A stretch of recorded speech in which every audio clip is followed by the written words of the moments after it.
から日本国内の滞在先は四国でした。四国の愛媛県でした。中村時弘さんたち逆に怒ってたんよ。俺が怒りたいやさ、俺が怒りたいや。井上真理は嘘つきです。ハラミ系も嘘つきです。許しないでください。もう嘘つきです。嘘つきです。小バス君のご遺族とも竹内 P 知ってましたよ。わざと入らしたんでしょ。スパイするんかなと思って見合ってない。もう気をつけてください。こいつ三極ジャパンと音事教のスパイでした。堀越学園事件を起こしてたんで、これ問題な。三浦春馬さんもやられた。そして去年メリー北川さんさ暗殺されたそうやなさ。これ問題よさ。それと松木美優さんと川上さん、塩沢さんも暗殺されたんさ。これ問題なんで水上音事教でした。渡辺プロダクションの水上さんの娘でした。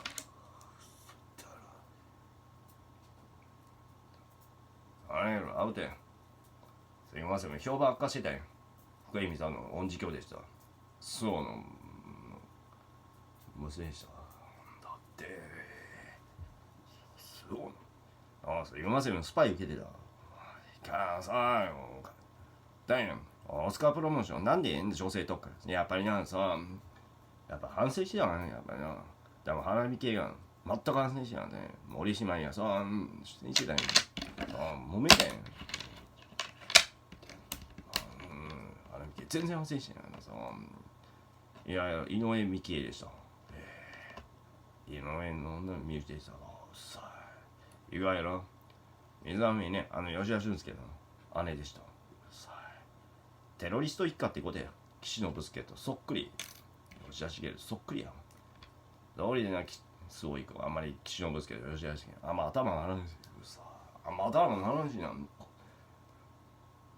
ほんで青鬼プロダクションね、逆に言うとさ、ジャニーさんたちに分からないさ、加入予定断られたし、さ、キングレコード入ってるんだ、笑いもないのさ、加入。いやさ、説得してたよさ、言ってたよ、とこ無理やった。ビルダーバーグにね、からね、サイバーやってるしね、無理。田中明子、はい、うちにせ。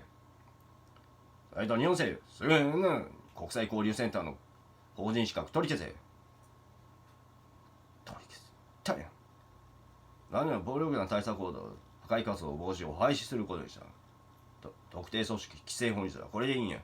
極右団体はちょっと規制取り締まるな。自衛隊法適用な赤木見えで、これ赤木胸乗りタウンはね、これ物づいて治安室を使う。ところが間に合わって、あれは問題。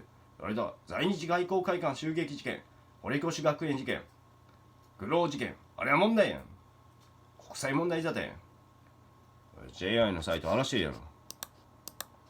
ここ日本版のビルダーバーグですよ。外務省の公認ですよ。日本政府が公認したんですよ。当たり前。大体みんな言ってる一斉に。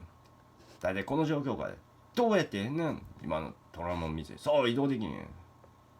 辻褄合わなかった。だからあんな子ね。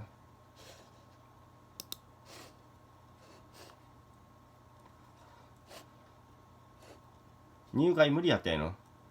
お前知ってた3局のね、セックススパイだって。いろいろね、わがまま。わざとやったやろ。この前の日本ね、ユナイテッドネーションズが脱退沙汰になったんや。脱退寸前になったんや。当時の岸田の国のさんが外務大臣の時に安倍晋三交渉に行ってたんやさ。行ってたんやそれで。理事国とそうして交渉行ってたんやさ。こっそり性悪そう言ってたんや彼も。そうです。言ってたんやさ。言ってたんや彼。言ってたんやそれね。だからメーガンさん確かにもう移転するって言ったんやさ。ちょっと日本対策で。それは大丈夫。ここがあった。ここどこだと思う？アトランティックカンツル。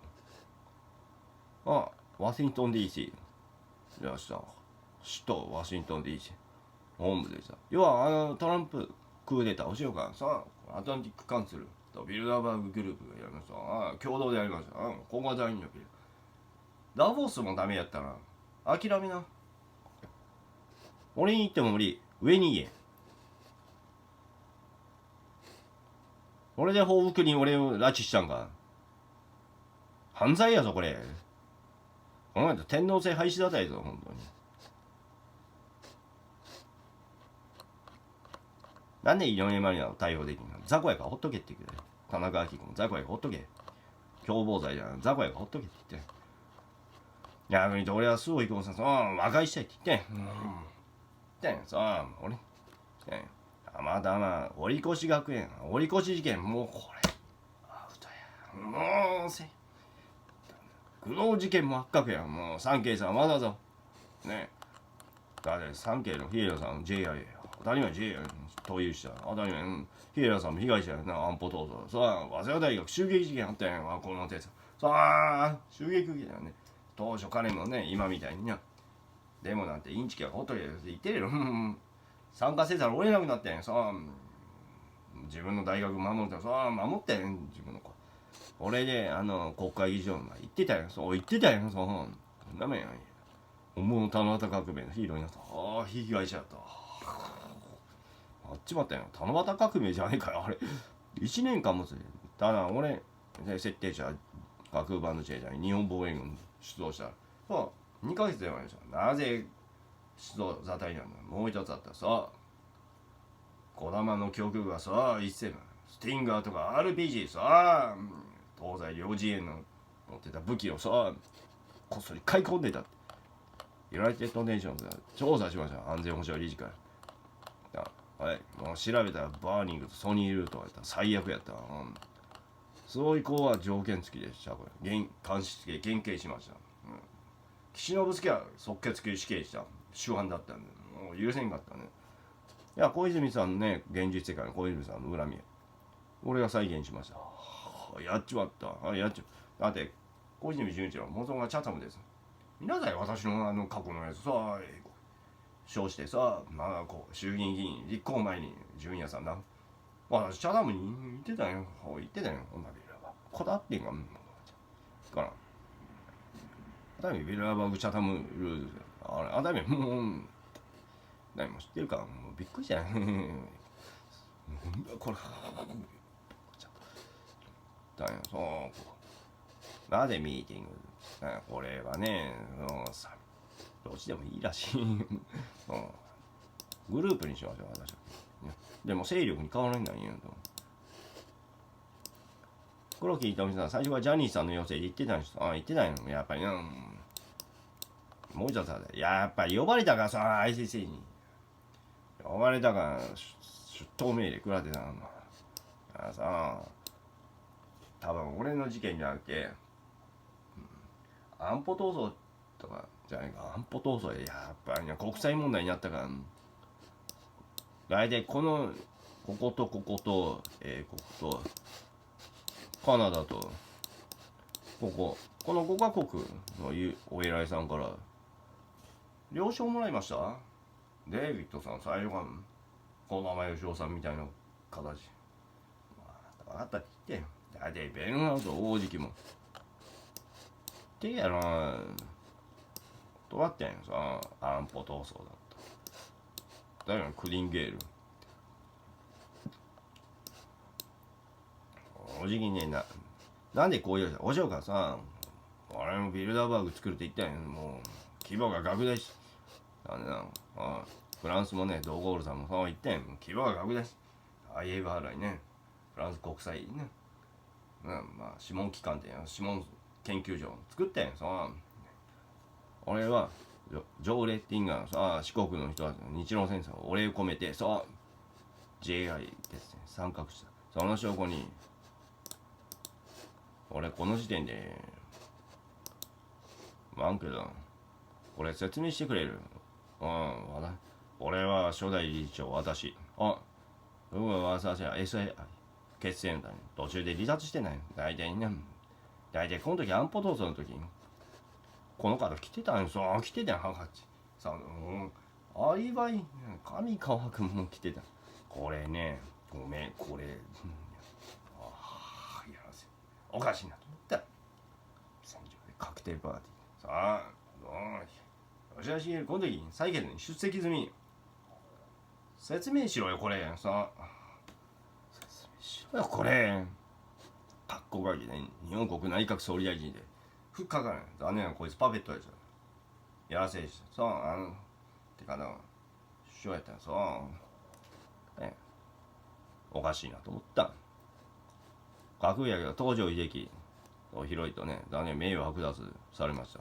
名誉剥奪されました。いや、第二次世界大戦ね、捕虜虐待、幇助の容疑で再請求しました。中曽根さんやりました。いや、そうして、そう、弥生って元からあっちの四国やで。四国でさ、元から。なぜあそこ、そう、あそこまで統一してたんよ。そう、日本統一してたんよ。ほんのあとアイヌまで、それはやめた。やめたんよ。そう、もう、元祖をやるための合意みたいにやってたんよ。分割したんよ。そう、もうこれ。むちゃくちゃ軍事論。見事いた。皆さん、日本経済団体連合会。名誉会長、そう、どうだと日本か。なんで、これが、公明、パペットですよ。俺が見合ってた。久保田寛一郎君ね。ごめんなさいね。久保す君でした。さあ、別府さんね。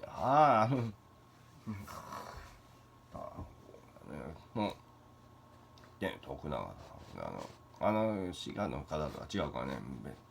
これ多分島津彩子さんじゃないか。思ったらさ、これでも分かるで、代行。ごめん、こいつ辞めさせた。安保闘争で。あれから辞任せえって言ったんやさ。来年、小釜と孫と元が高知会の吉田茂入った。だから池田優斗さん、お弟子さんね、麻生太郎さんね、岸田文雄さんでした。塩崎さんでした。塩崎。ダメで。塩崎さんだって、小泉さんで急に台頭してびっくりした。安倍晋三君なんで、もうこれで知りました。そう、知ったんや。びっくりした。森喜朗。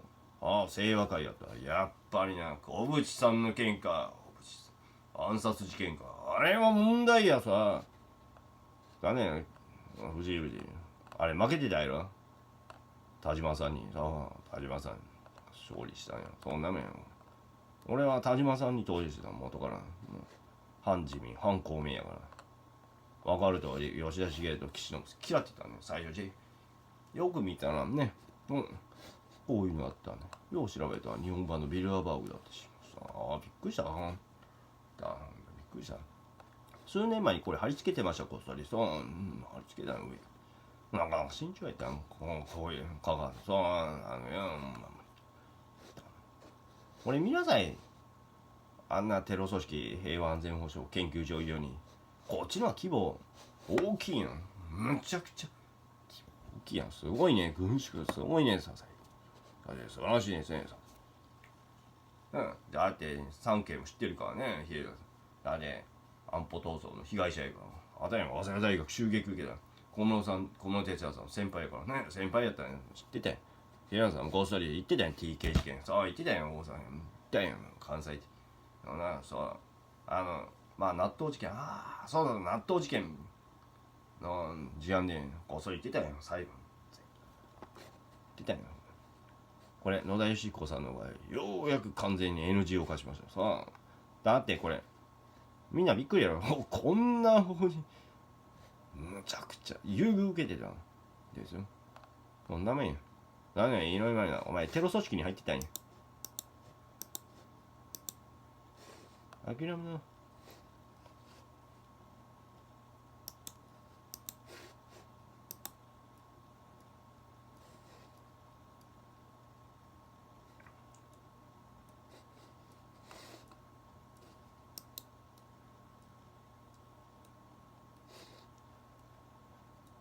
このカードあっちね、どこ行ったんかなと思って、いろんな宗教ってすごいね。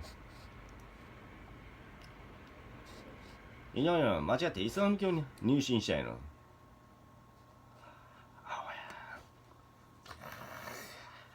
帰教無理でした。無理です。証拠出せって言ったの無理よ。お前下手って子で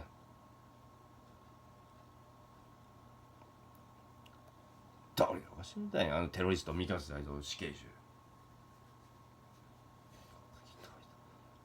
藤井死刑囚ね。こいつも同じや。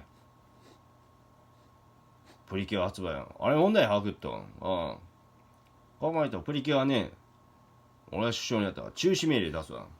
東映に対して圧力かけるわ。廃止するぞって言ったやん。中止するぞ。この前と。ドラゴンボールも中止沙汰になるとさ、中止さ。あるぞ、この前。俺が、法務大臣と相談して、指揮権発動して、強制捜査しようね。なんか、堀越事件もあるから、グロー事件。か、ロッキード・マーティン事件以来の大規模や、本当に。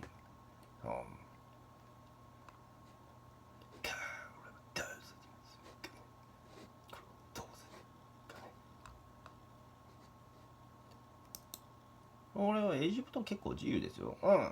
だってこれコロナ対策に、これ、日本イスラム教会の、これ、コロナ対策にできる。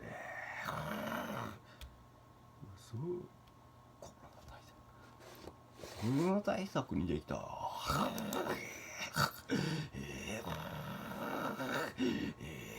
多分みんな一斉にこれ、ごめん、このイスラム規制を撤廃せ、見直せ、もうやめたれって言ったんや。もうやめたれって言ったんや。コロナに言ったんや。まともに言ってね。だからみんな一斉にフランスに、さあ、音事教と三極入に圧力か、そう、圧力か。いや、切れちまったよ、本家のビル。当たり前、ポーランドとリトアニアね。両国、うるさいらしい。うるさかったよ、意外やろ。ほんで、オランダが代行してたんやさ。代行してたんや。ヨーロッパでうるさかった。うるさかったんや。ダメや、うるさかったんや。トルコが意外とうるさかった。トルコがうるさかった。意外とね。トルコの3局に出席してる痕跡なんやろ。だめや。俺はこっち、ビルダーバーグ行ってた。だめ。アトランティックカントリー。さあ、クラブブローね。その人がエルダンさん言ってたわね。元大統領も言ってたほどやね。だってトルコ元が世俗やから、エジプト意外と政教一致と大文字やね。結構世俗化しました。だってナセルさんのね、20世紀のなんだろう、テレビ朝日の企画でガマル・アブ・ナセルね、元大佐かな、大佐武勇伝聞いたのにね、言ったんやな。ナセルさんのご遺族も言ったよね。こうイスラエルのネタニヤさん、さあやめさせないじゃん。さあやっぱりなさあね、今年初めてモサドに報告した。ちょっと日本のテロリストかね、報告した。ちょっとね、ちょっと報告させてもらった。テロリスト。言っとけ、シオニスト機構も、ごめん、もうビルダーバーグの傘下にあった。当たり前、ビルダー。主要構成の法人団体が、法人会員や、当たり前法人。出資して、決まってよ。名前言って。要はここのお偉いさんもう一人ロックフェラーについて、そうロスチャイルド家さ、ここのロスチャイルド家のお偉いさんからさ、うるさかったらしいな、安保と。いやうるさかった。今のジェイコブさんも結構厳しいらしいの。ダボスもダメっていうことは、クラブオブローも不可っていうことで、諦めな。田中信さん、今ここにいます。今フランスに、います。片見宮ちゃん、今ここにいる。ちょっと、司忍防衛軍たちの計らいでさ、亡命したんやさ、やっぱりね、脅してたから、滋賀県が脅してたから。プリキュアの件で、やっぱりなおかしいと思ったら、こう、急に、ハピネスがボイコットした。中島に、で、復帰作、パーにする。だって、トマス・アルカさん、急に、途中でね、当たり前や、もうボイコットしてもね、この前と今年のね、トリカルね、この前と出演者、ボイコットするんじゃないさ、ボイコットじゃないね。もう言ったやん、ボイコット沙汰になったやんさ。俺書くんやけど、ちょっと、はい、トロピカル。青鬼とね、バーバブとね、ゲンプロ、いや、声優系ね、アーツビジョンのね、依頼でさ、出演者や大相当。女陽子に圧力に行った。出演させたこいつ無理やり。お前いい加減にしろ池澤さん。凶悪事件やってんねん。お前かばったれよ。どうするよアピレンス長は。見たぞ本当に。下手くさいって言ったんや。ほんでビクターのね知り合いだらさ聖地ね高架聖地に行ったんや。ところが言ったやっぱり音事教か音事教。原美恵が原因だったね。万家をクビにしましたって言った。もうびっくりしたクビにしたって言ったよ。ね旧弥生時代の会議ねなんで大阪って俺は会合で言ってんさ旧東京都の23区どうしようかってさな身長やったよね吉村さんたちも言ったん平井さんもね言ったん玉木さんも言ったんオンラインで言ったんコロナ対策の感じでオンラインでさあえてさ四国行ってんさ時々会ってるんやさちょっとね第三の首都昨日ね新山大阪の後期に移ったんや大丈夫今再検討しようね今再検中やもう再検調べたらね東横インギリギリで止まるって言われた大津波ねちょっと浸水それは大丈夫事前に避難させてた休業要請時短営業これ使いましたこれ使っていいなちょっと今治やねあんまりバレるとまずかったんで最小限にしたら仕方なかったんやでもみんな一斉に実はね先生こっちだって言ってもう90歳報道関係者のヘリが来て大丈夫ですってむっちゃ来たんやヒデさんのね3件もむっちゃ来ただって読んだヒデさんの話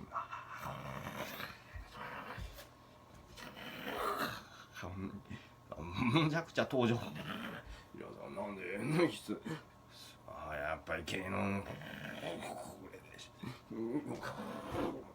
藤田すんさん鍵連合が SNS とかフェイスブックジャパン意外と団体作ってフェイクニュース対策これはいいです我々去年フェイスブックのねマーク・ザッカー共同で声明発表じゃ規制するって言ったよもう削除するとはいいもうダメにおかしいだどこかなと思ったらはい川崎しかないやろ日本でさヘイトスピーチ規制条例さここしようかさ意外なことに大日本憲政塾の大日本一斉会の牙城でした縄張りやったかさあやっぱりなだからやっぱりな稲川会ねごめんこれ安藤会でしたさあ本家はこっちやで熱海やで本家はこっちやでこっちやでもう一つの本家はこの横須賀組がその担当になったんやね飛鳥さんしてみましたねマジが稲川さんびっくりしたそんなのびっくりしたかっこいいやけどねビクターがわざと言ってんさあれは岸信介断って車椅子状態で大日本愛国党の幹部だもう極右団体解散だったり大日本愛国党ごめんなんだと思ったライスリバーズ平川でしょ平川チェンジPMC になっちゃった豪華しました児玉機関なんで児玉機関児玉機関解禁しました児玉機関解禁なんであと合法的になってるのなんもないんかい逆に言うと格上役だと極端旧役だと極端寛大になった逆に言うと極右に厳しくなった今はね格上俺も就任して今ねこういうところで軍を出動沙汰になる徹底的取り締まってイオンの近江八幡ねなんで重工大日本建設省こいつら言うからさ軍が出動沙汰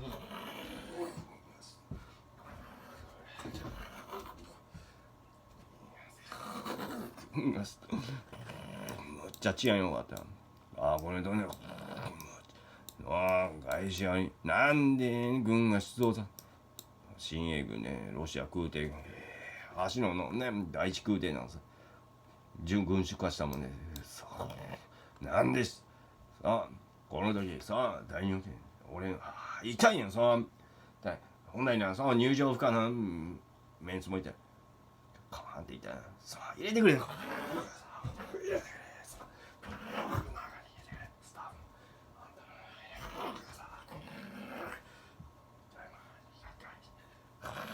会社も改元したね。そう。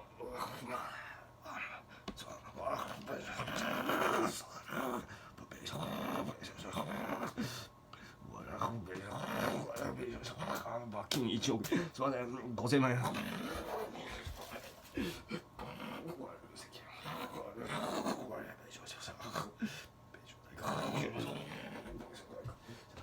払いねん。意外な行動し。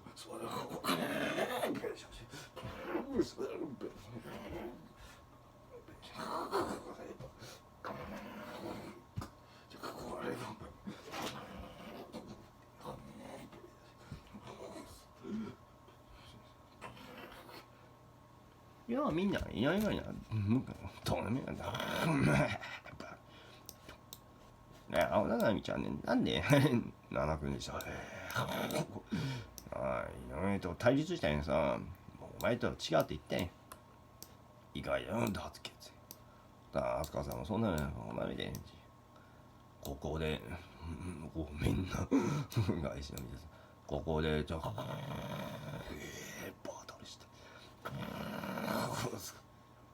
確かに、そうなんですか。もう、軍を廃止しないでさ、軍を廃止。意外な声が。ここにね、施設ない。もういいから入れて、まあいいから。もういいやん、チケット。もう入って、もう入って、もう入って。終了式。もう入って。もう入って。邪魔なんや、邪魔なんや。これ分かるみんなにもう避難してくって言ってもうくれよそうこうやって中に収容的なそこのまだ外事管理者もう今回いやこんなに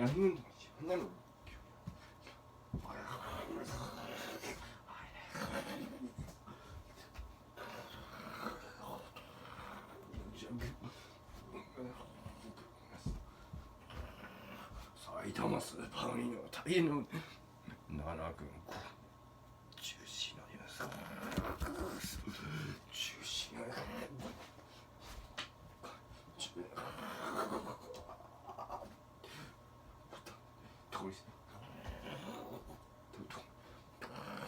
軍もさすがに話を昨日レコードだすいませんちょっとこ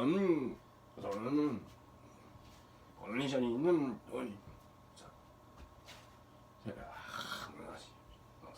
ここの関係者にあれの軍お協会かあんなた入れました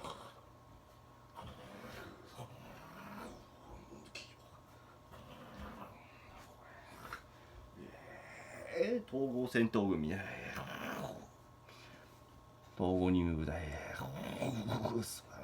こうやってただ会計交渉は別にもちろんあの通り福山潤さんさちゃんと飛鳥さんもいた混ぜた混ぜました対策ね混ぜました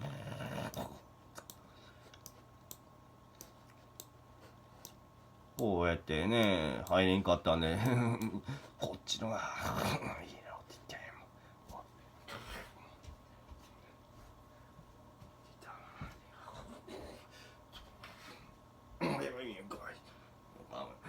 俺あんなのこう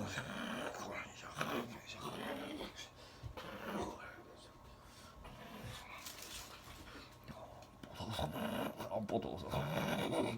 でもこれで経済良くなったら、あれ楽になって、今海外に行って、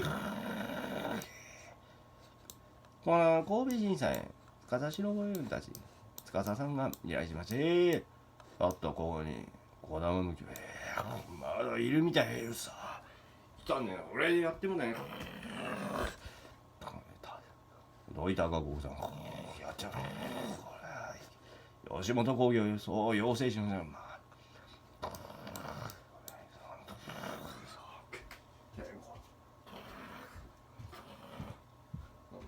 おやさんね、本当に。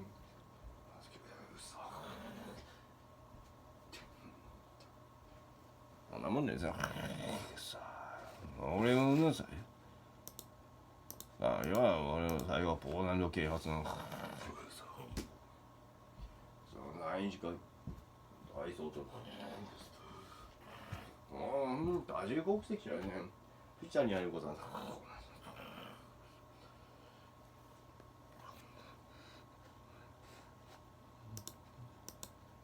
いないな。傀儡か、パペット。言ってパペット。ダメで。あれ出られるか、俺の参加のヨーロッパ、ブラジルとかロシアとかさ。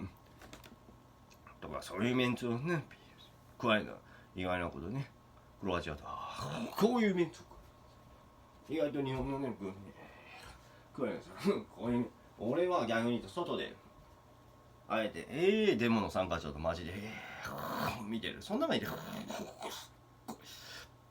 こダメじゃん。助かった。さんの、急成長しました。平安ブルースの時2016年の赤尻だった年明けに発表さ赤尻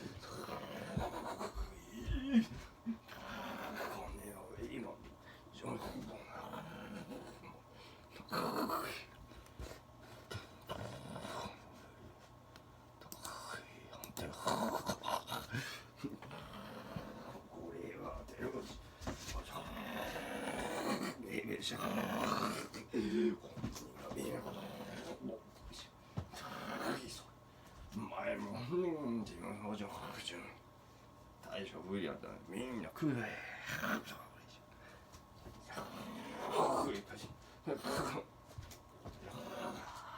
いいだろうね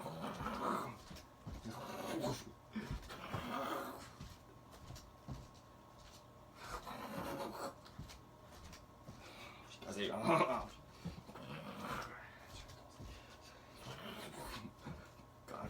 取ることね南アフリカです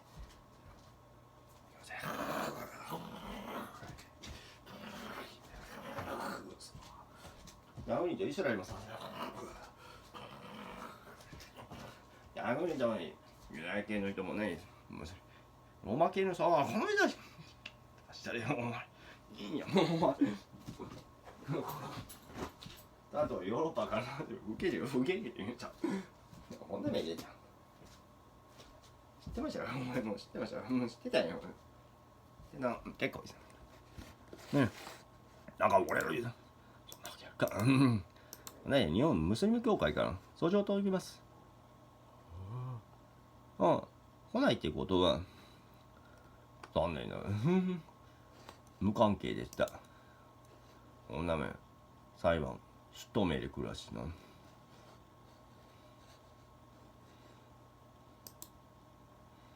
いや、水は船も間違ってイスラム教に入った。うさ間違ってあいつのこれやってる。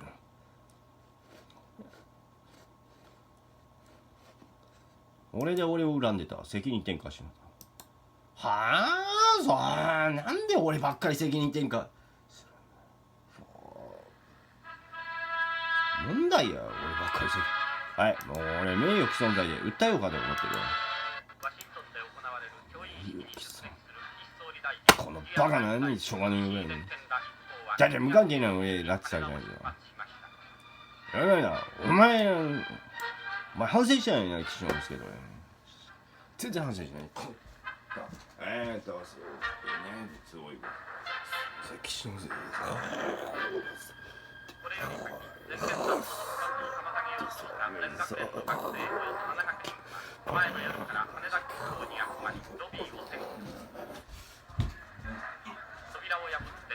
たやってもダメですよ。あれね、古賀誠一会長のいやいやな。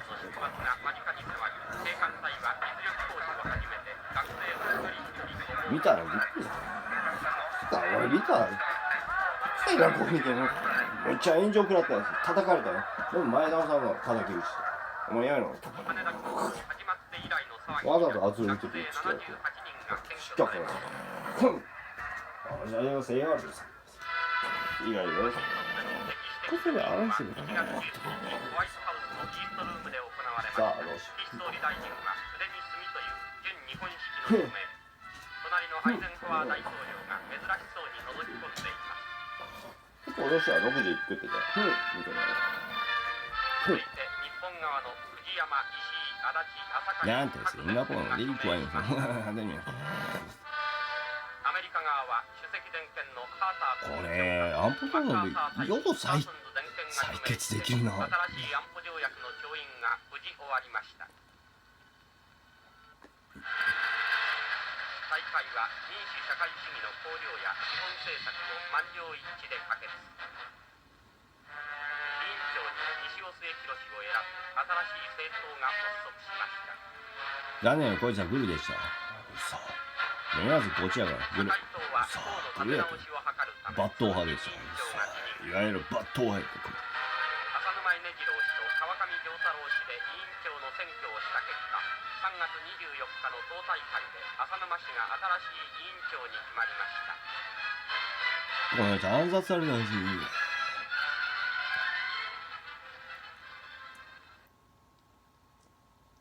社外とこんなに議席取ったのに構図にやっぱりやらせたらまあ。新しい安保条約が適用される極東の範囲について。済むのかどうかということが第一点。第二点は沿海地は済むのかどうか。この第2つの点についてまずお答えをいただきたいと。日本の周辺あるいはフィリピンの海域ということをはっきり述べ。何を言ってるんや。何を言ってるんやお前。こんな議論してたんかお前。マジか。おや、佐藤栄作さんや。クジャさん。やっぱり欠席してじゃん。やっぱりな。やっぱり。吉田茂は出席じゃん。はい、議事録君。まあ、これで出席じゃん。見てくれ。議事録残ってるよ。衆議院の事務局、問い合わせ多分開示してくれよ。すごいわ、これ。みんな。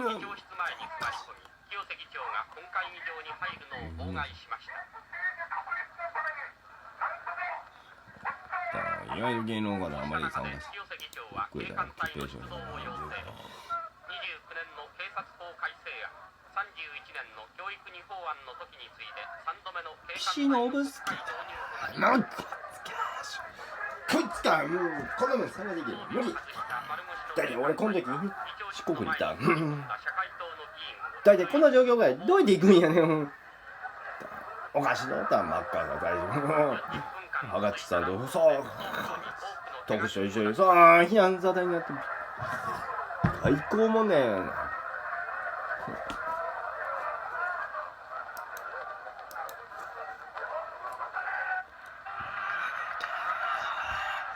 マジでやったんかも赤木さんも言ったらさもしダンスするんやったら自衛隊必要なんでこうやっぱグルやったか厳密に最初当たり前だよね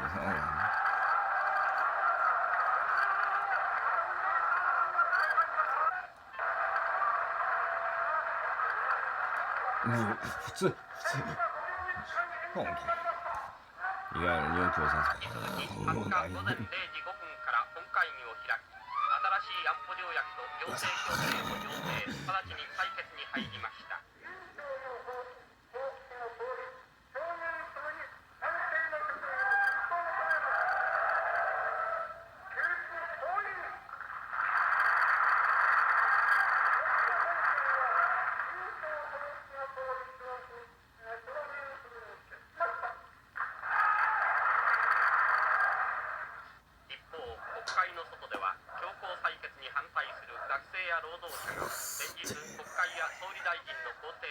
革命やこれ。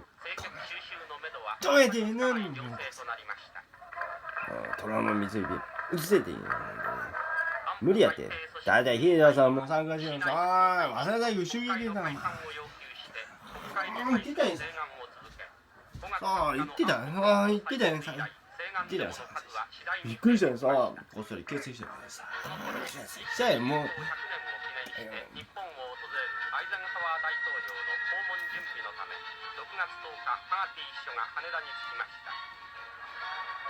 た。なんでアイクさんね、来たの。まあ、圧力的にわざわざってトンボ返りさ。これみんな一斉に逆抜刀隊が襲ってきた。守ってん見なさいほら。そうやったらここに着陸してさ詰めかけるで。こんなもんやで。なんかおかしいなと思った。おめえこれ二十歳大使を守りました。守ってみんなさい。みんなそういいかいやろ報道関係者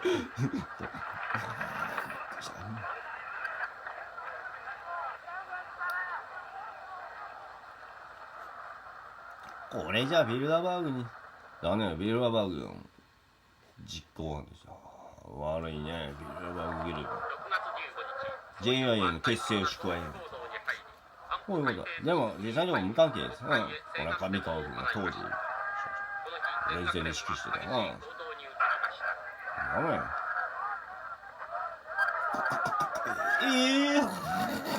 今言ったこれ捕まるぞ。革命やこれ。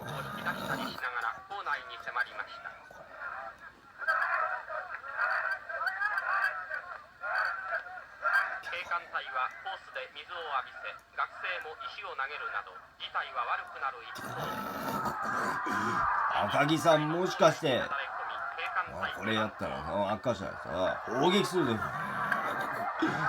以上砲撃一気に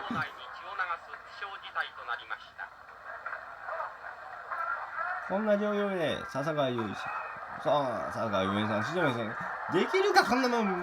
こそい欠席しよう。無理ことしたい。消えちまっ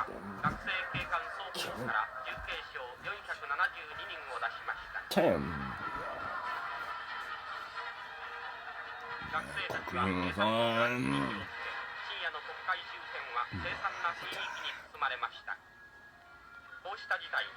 お前今度言いますよ。やっぱりいたよ。19日に迫ったアイゼンハワー大統領の日本訪問について協議した結果、警備に万全を期すことができないという判断に達し、アイゼンハワー大統領の日本訪問を見合わせるよう要請しました。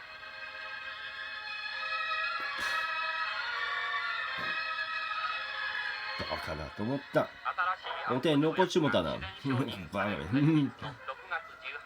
残念よこれ。ビルダーバーグがやります。ビルダーバーグやって忍ぶつけと吉田茂に集めるみたいな。森田も関与して、やっぱり森田がスオンでした。残念です。小田義雄さんの弟だからね、もう俺もだよ。いわゆる抜刀隊そういないんよ。そう多分負けたんと思います。負けたんよ右翼なんて。意外と雑魚やった。新しい日米安全保障条約は自然承認されました。あんな条約で抜刀隊1万ねどれで切りつける飛ばしてるじゃん。やがてデモ隊の歌声や歓声とともにしらじらと夜が明けました。これ俺見たけど23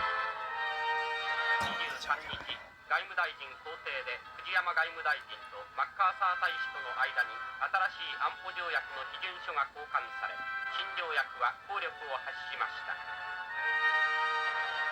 安保問題をめぐって波乱を続けた第34通常国会は7月15日長期国会の幕を閉じ、岸内閣はこの夜総辞職しました。ほらね、いけないですよね。失脚された佐藤栄作さんも失脚された。現実は甘くなかった。意外やろ、いわゆる芸能。よしもやっぱりなないか。やっぱりな。意外と死が出てこないの。そんなもんや。バカだと思った。びっくりしましたよ、本当に。中村時知ってましたよ、さあ、松山市の幸い。びっくりしたな。あれ、なんで、今回、野党でした。今、日本共産党と組んでるでしょ。だから議席が足りんかったね。だから当初反対で、俺は抑え込んだ。連立組もうって言って。野党の立場に、俺に言って。意外に国政保守と。そうです。さあ、ゴジラ対策特政総研の局長に就任期間。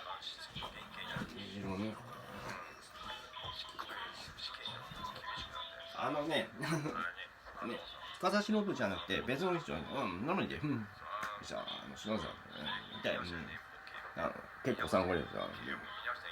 結構若いからね、本田圭佑さん。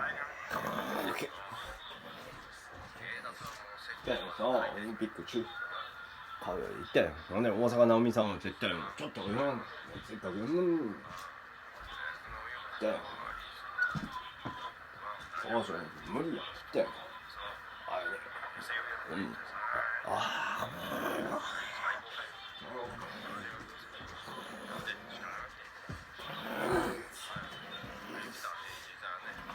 俺も知ってたね。わざとこっからドイツだよ。すまん、通訳。神。なのに BGA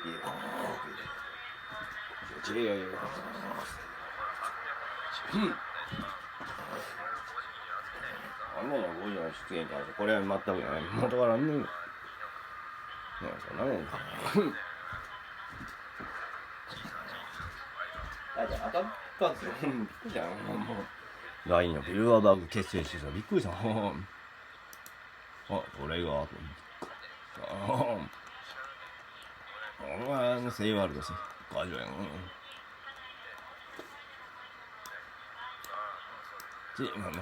みたいな。こういうの結成して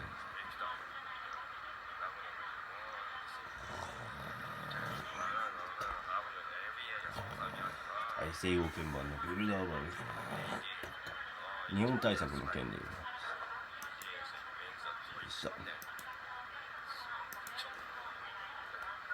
残念でした。いわゆる滋賀県出てこないから滋賀県出てこない。滋賀県無関係ですか。今はこれメイリーさんさ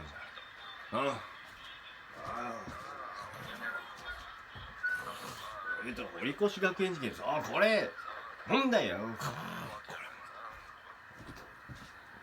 さあ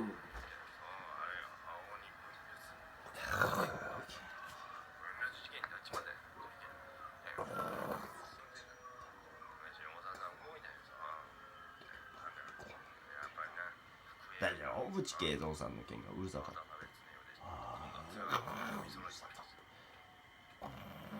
の方は承認者でした。遠藤さんでした。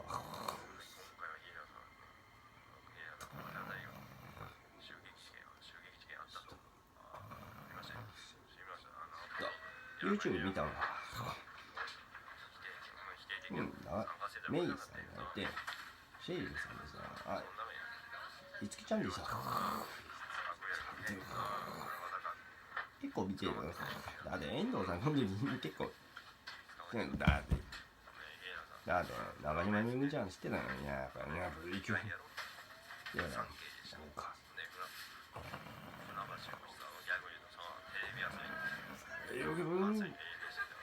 今日だと思う。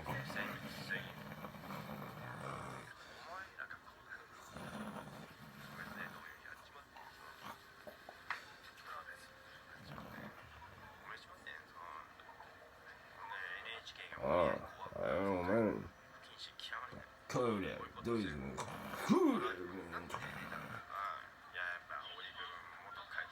いやもう4年前なんだよ。最初から芸能界って言って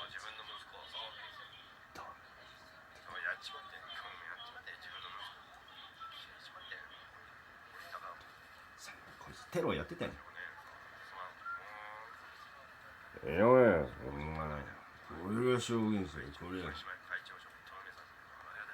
証言する。これ無関係な俺が拉致したんかこれ。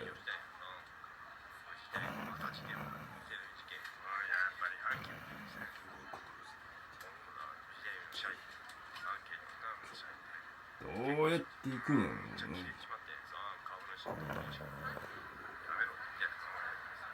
やるぞ。やりたいんだったら国会議事突入。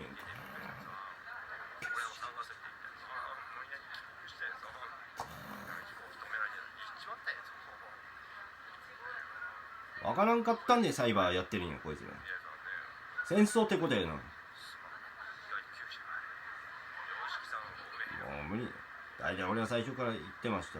ごめんなさい、いろいろ言ってたね。日本対策の件で言ってます。レッティンガーのジョー・レッティンガー感謝です。で日本向けにあれはジョー・レッティンガーね、ジョゼフ・レッティンガーの画像です。滋賀県は元も無関係。なぜ昨日元に金沢空港があった。焦り上げる。こっそり斎藤警部を来てるしてる。やっぱりな昨日待機してた数年。そうだよね。やっぱり来てたなこいつ。やっぱり来てたか体く。やっぱりなほんと相当覚悟あったな。2017年でね、多分10名ほど来たんじゃないかな、うちの。言ったよ。いや、前々から、いや、初めて、本当に。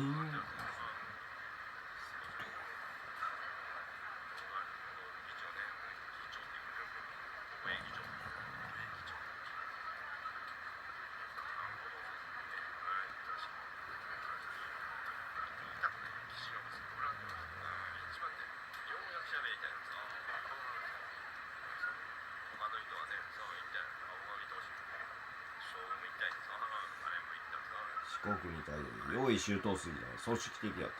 そうにいいと岸信介でした。やっぱこいつやった。何年の周防の共犯者でしょ。俺は芸能不可でした。いや安保闘争が原因だったの。安保闘争でした。芸さん、言うやん。それがあんた課題言う。握手せんそうテロやってたのにリザームウェイと井上真理の勝負をクリアされ音事凶やってバットはね3曲いっちゃうから俺潰し俺拉致目的やった俺デイビッドさん叩かれてたのに言っちゃうからなんで叩かれてやっぱりねこれ京都もはめたよね京都はコスタリカ勢力拡大してさクラブの結成したよ。第2の IPR をたどれってくれ。ジャパン。田中明彦はサイバーやってるよまだ。無理だったん。諦めな。現実はこんなに。お前のせいで俺はめちゃくちゃやんか。どうせ責任取らんねんって。戦争や。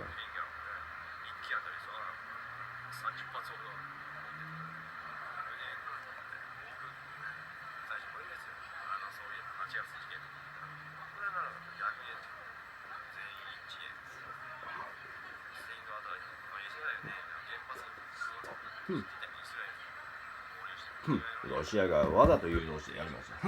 実際にはアメリカ大使がモルビル大使が襲われてんの。襲われてたよ。おかしい思った。襲われてたよ。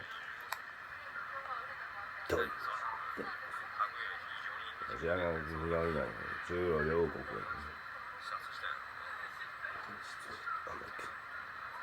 が最後に航空流会結成航空流会結成で140年目に迎えた頃に親山みつるさんにゲルラーが撃つメンバーズクラス見のみで話して今チャタムと同じ西洋と ISP が言ってたよさ、最後が言ってたよ大丈夫やってたよ、最後が国流会ダメよダメよ復活の条件に JI の参加にこんな取引やってんこんなね俺もこんだね俺はね無関係なのに責任転嫁的です今度は逆に報復的に責任転嫁する色絵マリナと水網は死刑にするよ花見家は死刑にするそういくはちょっと責任とこの前言うと革命時即決死刑せざるを得ない厳しくないやり直しが廃止だったんやつああジャニーさんだこれは問題やったなさすがに政治問題化したさすがに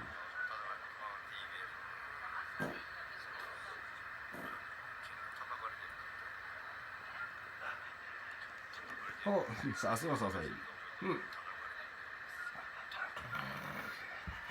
みんなさえこうやって人民が見ろ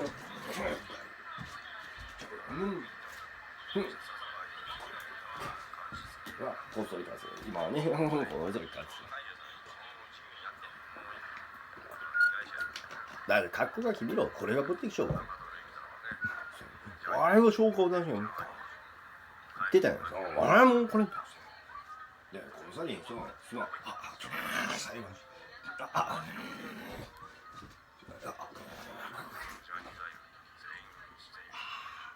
おいビラバンコ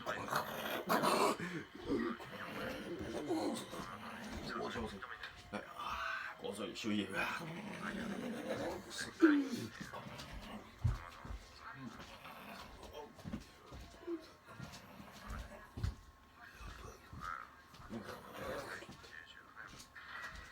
俺サバが嫌いって言って無理じゃねえさよすまんごめんベルバーグに手かれたらよいしょごめん無理だ無理だ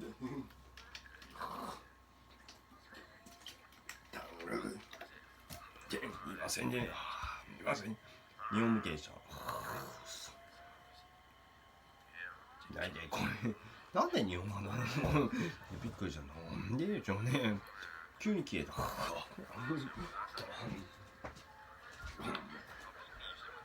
この JI が日本の上でしたさすがですねこんなにすごいよいろんな外務省の絡みかすごいねあらびっくりしたこれこれ安保と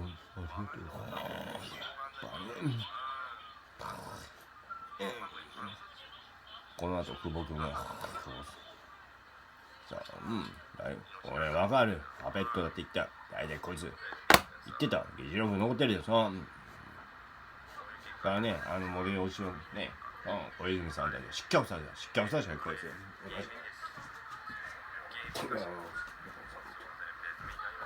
森吉を残念な岸信介と吉野さんこいついやいなくてこいつらごめん私佐藤先生の俺じゃあなようにしたいな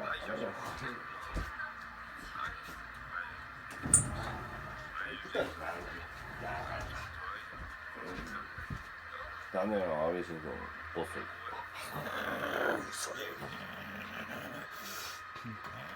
絶対いいよいや、いろいろ前が俺に対してテロをやってたんで、なかなか来んないみたい。逆に言うと東京に圧力かけてだから今回は、JI の宣伝に行ったからね。ダメね。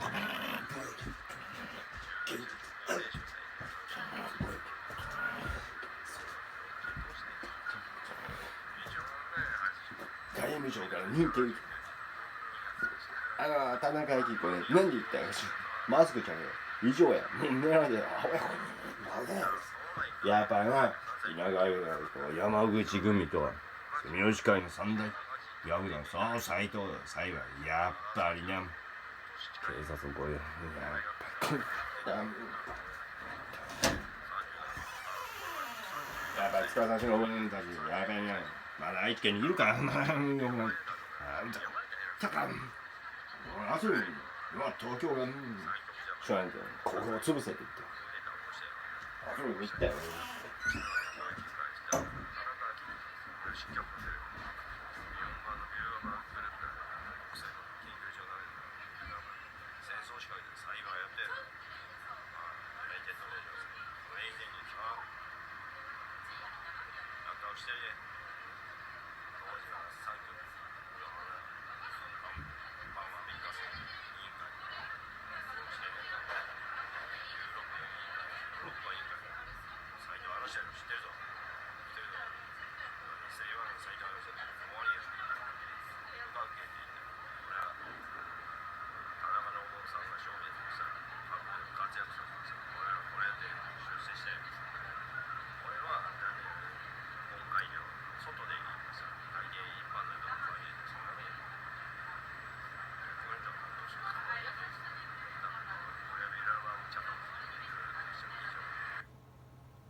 ね、三沢ひばりさんね、加害者で、司の上はびっくりしたんさ、社交。反省した。嘘だろ。国と和田アキ子さん、なんで動いたの？ごめん。折会場。こいつ、自分の息子、嘘。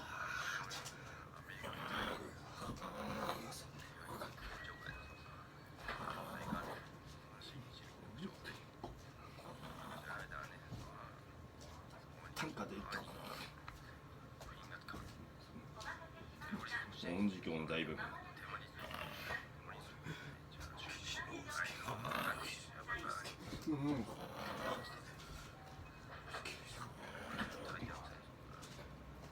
こういう革命人。反共は反平和の領域で、自的銘柄構造です。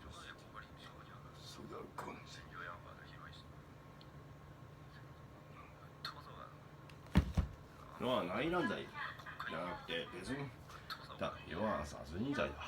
いろんな罪状を使って言って相模宗之さん当時内乱罪適用でさ、岸信が逮捕予定やってんさ。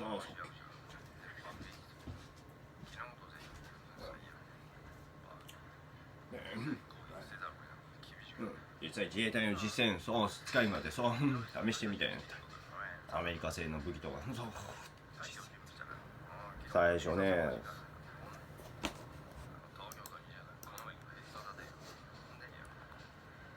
ああじゃあこれ A month-long standoff between the executive and legislative branches of the newly independent Russian government came to a head in early October 1993, as President Boris Yeltsin continued his fight for more powers at the expense of the mighty Supreme Soviet. At the Supreme Soviet building, Constitutional Office surrounded this. People and troops were sent to surround the building. Phone lines, electricity, and water supplies were cut. People and vehicles, including ambulances, were not allowed access. Supporters of Parliament managed to form armed militias. They had been among tens of thousands who marched to the White House on October 3rd and broke through the blockade, despite negotiations between the two sides and the signing of a protocol to defuse the confrontation.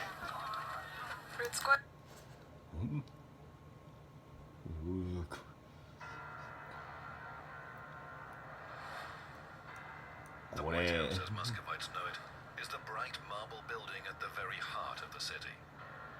It's now the headquarters of the Russian government, but was once home to the Supreme Soviet of Russia, the main legislative body in the country. In October 1993, Russia was on the brink of civil war, with parliament deputies on one side and Boris Yeltsin and his supporters on the other. 2 days of street fighting left hundreds dead and injured.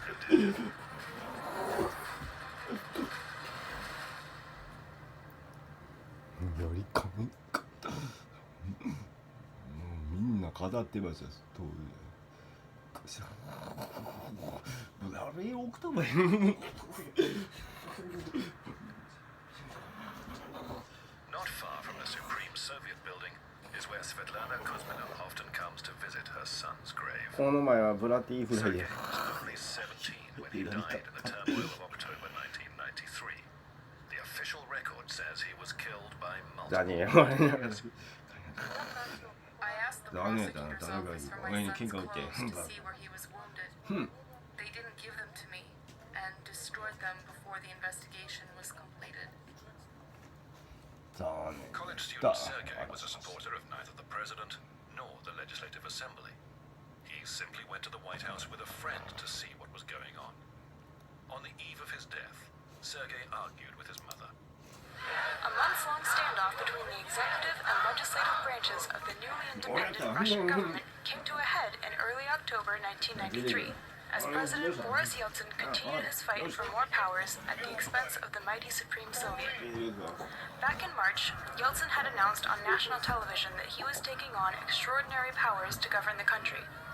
The Supreme Soviet, the powerful permanent body that called together meetings of parliament and was headed by Ruslan Khasbulatov, convened an extraordinary Congress of People's Deputies. Votes were held to strip both Yeltsin and Khasbulatov of their powers, but neither passed. ああびっくりした Passions quieted down, but flared again on September 21st after Yeltsin signed Decree Number 1400, calling to change the constitution and disband parliament. The decree ordered the dissolution of both of the 1,000-plus member Congress and of the Supreme Soviet, and aimed to strip the people's deputies of their authority. 2 days later, another extraordinary Congress of People's Deputies opened at the Supreme Soviet building, known as the White House. The Congress called the president's actions an attempted coup. A special session of the Constitutional Court, chaired by Valery Zorkin, effectively agreed, ruling that the decree gave grounds to remove Yeltsin from office and confer presidential powers on Vice President Alexander Rutskoy. In response, police and troops were sent to surround the building. Phone lines, electricity, and water supplies were cut. People and vehicles, including ambulances, were not allowed access. Supporters of Parliament managed to form armed militias. They had been among tens of thousands who marched to the White House on October 3rd and broke through the blockade, despite negotiations between the two sides and the signing of a protocol to defuse the confrontation. Rutskoy also called on supporters to storm Moscow City Hall and the Ostankino TV tower. Police used firearms to defend City Hall. But the worst bloodshed was at Ostankino, which crowds attacked around 7 p.m. Yeltsin introduced a state of emergency in Moscow and dismissed Rutskoy. Troops rolled into the capital. By 7:30 a.m. on October 4th, an operation to clean out the White House began. At 10 o'clock, tanks opened fire on the building. Casualties began to be carried out, and by 6 in the evening, those inside had surrendered. Rutskoy, Khaspolatov, and the other leaders were arrested. According to official data, about 200 people died and at least 1,000 were injured. All those involved in the standoff were amnestied the following year. It's certainly possible that Russia narrowly avoided a civil war.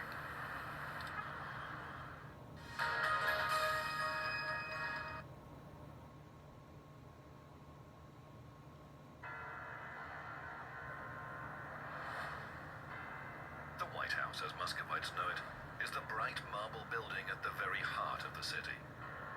It's now the headquarters of the Russian government, but was once home to the Supreme Soviet of Russia, the main legislative body in the country.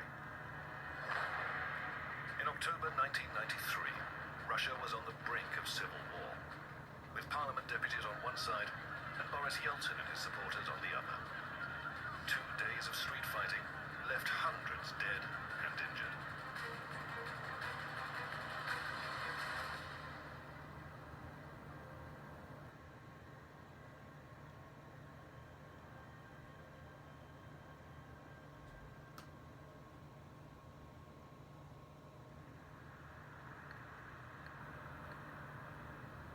Not far from the Supreme Soviet building is where Svetlana Kuzmina often comes to visit her son's grave. Sergei was only 17 when he died in the turmoil of October 1993. The official record says he was killed by multiple bullet injuries. I asked the prosecutor's office for my son's clothes to see where he was wounded. They didn't give them to me and destroyed them before the investigation was completed. College student Sergei was a supporter of neither the president nor the Legislative Assembly. He simply went to the White House with a friend to see what was going on.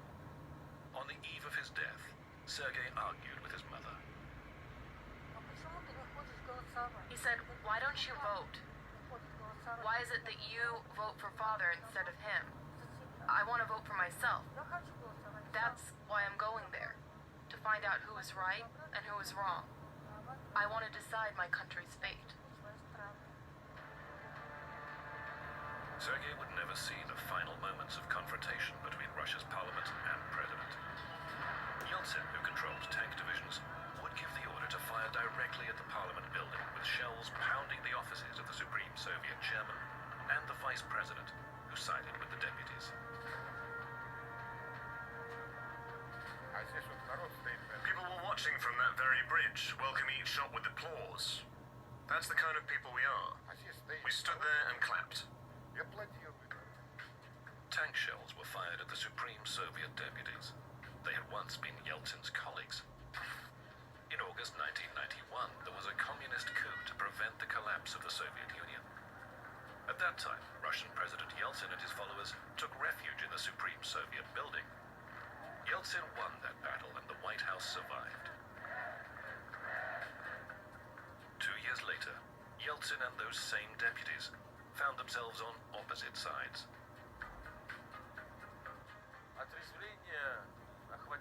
A lot of Yeltsin supporters had second thoughts.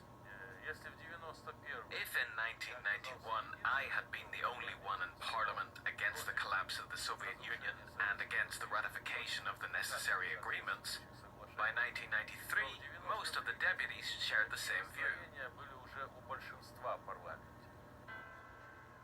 The USSR's collapse led to a tough ordeal for many people. TV footage of endless queues and empty shops remain a timeless image.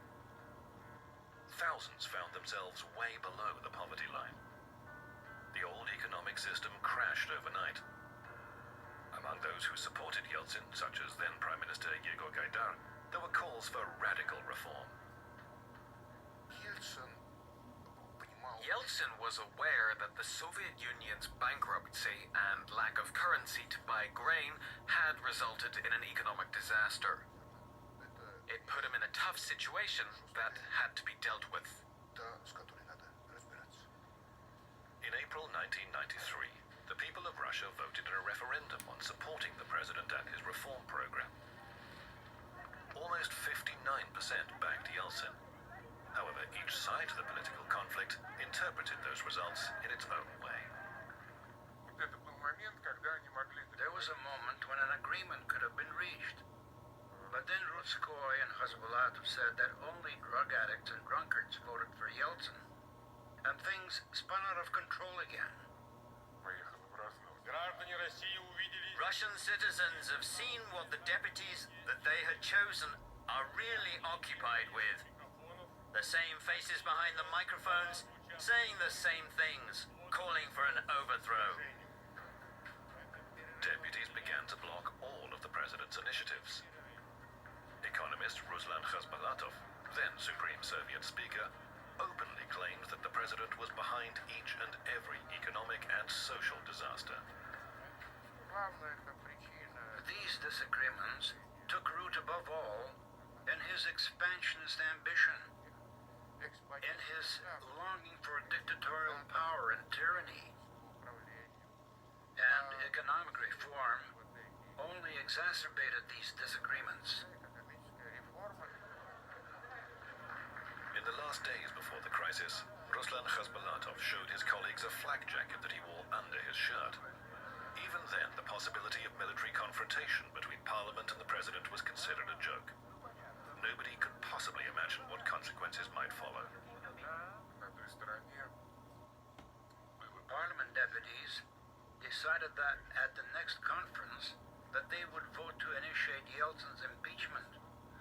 In addition, Yeltsin learned that many weapons were being gathered in Parliament. It became obvious that there was no other way to resolve the situation. From this day forward, the Supreme Soviet of the Russian Federation and its deputies discontinue their legislative, administrative, and executive functions. Deputies responded with a decree removing Yeltsin from the presidency. Vice President Alexander Rutskoy was appointed as the country's new head. Yeltsin ignored Parliament and surrounded the White House with barbed wire. Eventually, society split in two. One half blamed Yeltsin for the political crisis. The other called on the Supreme Soviet to resign voluntarily. Yeltsin won the elections. What happened in 1993 was two groups fighting for power. We voted for Yeltsin in the referendum. Deputies of the Supreme Soviet didn't appeal to us at all. We had to support Yeltsin, otherwise it would have been civil war. Down with the government! A communist rally in central Moscow. Many of these people who supported the Supreme Soviet were convinced that Yeltsin's resignation would make it possible to reinstate the fallen Soviet Union and put an end to poverty. Their slogans were chanted outside the walls of the White House. We came to defend Soviet power above all else, and the parliament that had been elected at that moment. Well, not the parliament, but the Supreme Soviet of Russia. Patriarch Alexei II took on the role of intermediary in those early days of confrontation. Negotiations were conducted at the Patriarch's residence. Church ministers suggested a zero-sum option to both sides. Boris Yeltsin would agree to retract Decree 1400, which effectively dismissed the parliament, while the deputies would revoke the president's impeachment. The negotiations were not easy. They started with each side calling the other our enemy and our foe. I begged them to stop talking like that, because the purpose of the meeting was to find a way out of the crisis that had engulfed our country. Yeltsin's gang's on trial. On the 3rd of October 1993, a crowd of Supreme Soviet supporters broke through the police cordon, wielding stones and iron clubs. The police responded with tear gas. This clash brought about the first injuries and spilled the first blood in this turbulent time. The Patriarch's negotiations were cut short. From the very first moments of conflict, a startling theory began to emerge. protesting Yeltsin and Supreme Soviet supporters was being inflamed by a mysterious third force. Over there on Devyatinsky Lane, just to the right, there's a 9-story building. I noticed that standing on its roof was a man in civilian clothes holding a sniper rifle. I saw him aiming it, although I didn't see him fire it. I tried to take a picture of him, but at that exact moment, I was wounded. Meanwhile, Vice President Ruzhkoy gives the order to storm City Hall, directly in front of Moscow's White House, with the words, "Find and punish the snipers."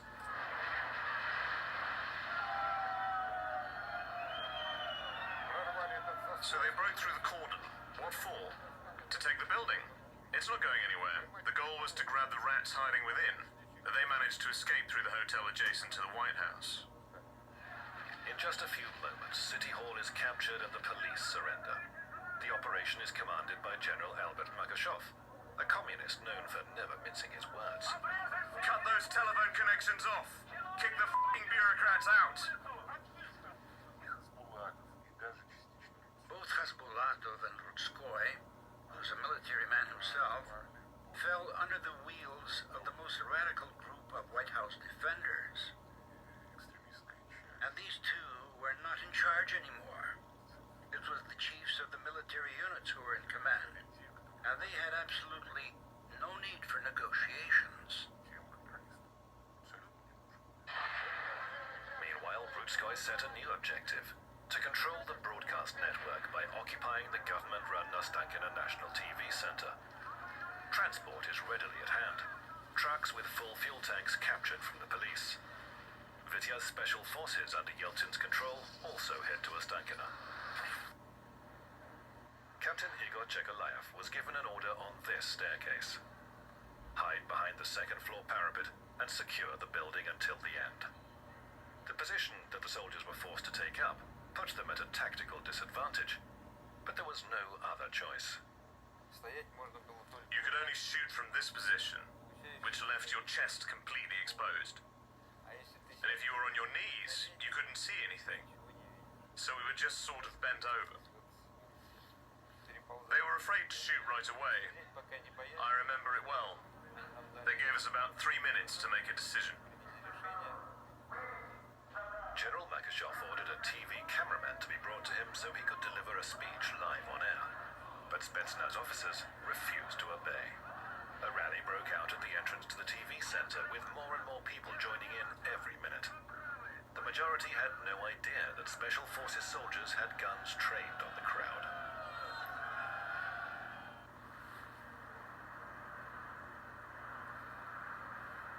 Photographer Alexei Baitsov has no difficulty finding bullet holes at the television center. He came to Ostankino with a group of Supreme Soviet supporters. It still remains unclear how a column of armed people was able to march so easily across the whole of Moscow.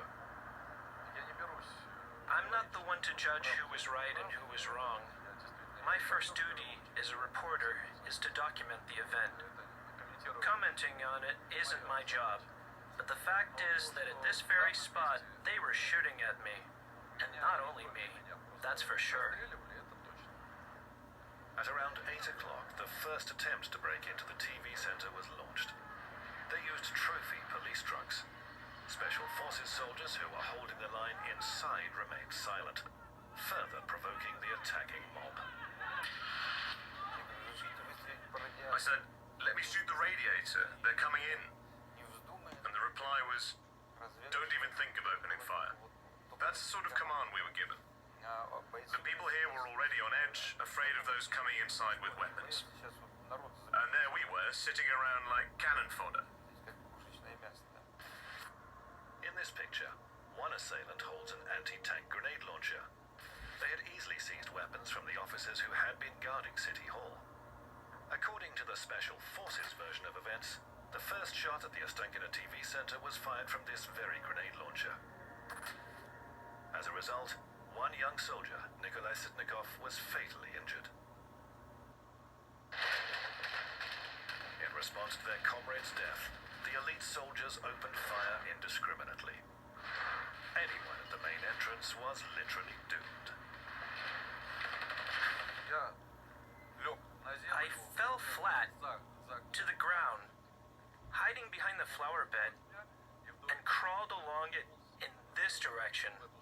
so that it would keep me out of sight of those firing from the TV center. That's how I survived.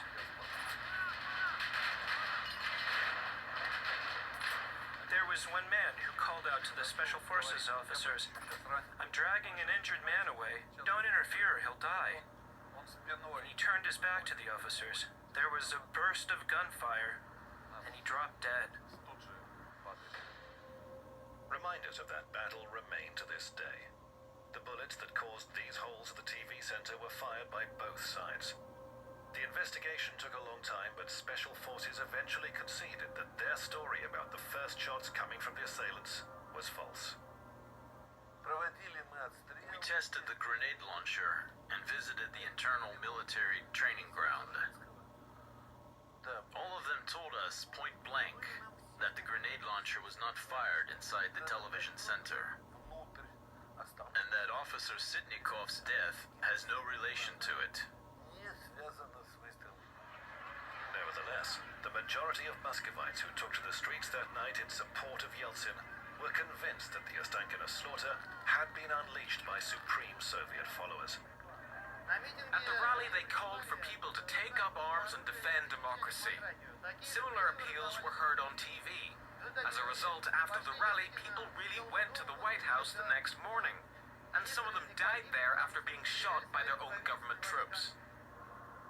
This is how the square in front of the White House looked at dawn on the 4th of October 1993. Many of these people have little more than an hour to live. Soon after 6 o'clock in the morning, the barricades would be torn down by Yeltsin's forces. The first victims of that horrible day lay here. I saw them from the window of the Supreme Soviet building. They were two young guys who had been shot beside a shallow trench. I think that was probably the most depressing image of all. This is how the streets next to the White House looked on the 4th of October 1993. Again, journalists found themselves in the firing line, as unknown snipers on the rooftops of nearby buildings opened fire indiscriminately. Rustem Safronov, a journalist for a Russian state TV channel, was never able to finish his report. He's been hit in the back. He's the fifth reporter I've seen hit by a bullet today. A bullet lodged in his left lung. The sniper was apparently aiming for the heart, but missed. Journalists began to notice that the mysterious snipers were not acting by chance. Their shots provoked reciprocal cruelty and revenge from both sides. Certainly it was a provocation. We used to be the cruel people. Looks like a media people, and we didn't have any weapons, and it's just the instinct of the death that people, I think, try to kill a lot of journalists, and because they're witnesses of different criminal stuff which was conducted there. For 20 years, it has been claimed in the communist press that the snipers were professional soldiers of fortune who came to Russia at the invitation of the president's security service. The accusation is strongly denied by Yeltsin's followers. There was no third force whatsoever. All this talk about tall, broad-shouldered Israeli soldiers is nothing more than fantasy. People even go as far as to say that I was seen in Moscow on the 4th of October, meeting them at Kievsky railway station. It's a pack of lies.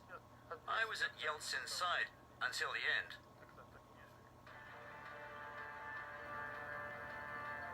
These pictures went all around the world. Tanks on the Moscow River embankment firing directly at the Supreme Soviet building.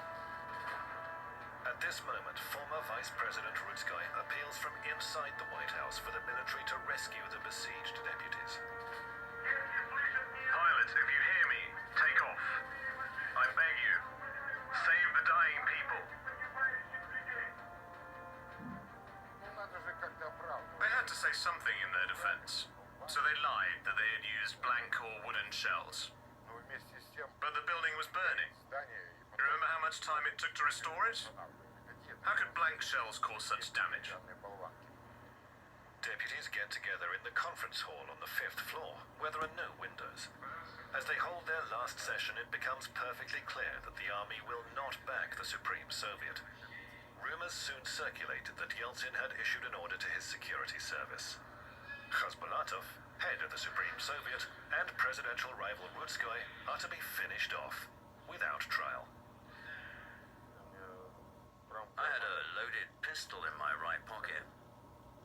The safety was off. There was a secret, unofficial request. We were told to, if given the chance, do them both in instead of arresting them. We didn't get the chance. There were just too many witnesses. The deputies were saved by members of the Alpha counter-terrorism unit, which had once been under KGB control. They were accustomed to working in political hotspots along the borders of the former USSR. Now they were called upon to stop a civil war at home, in the capital.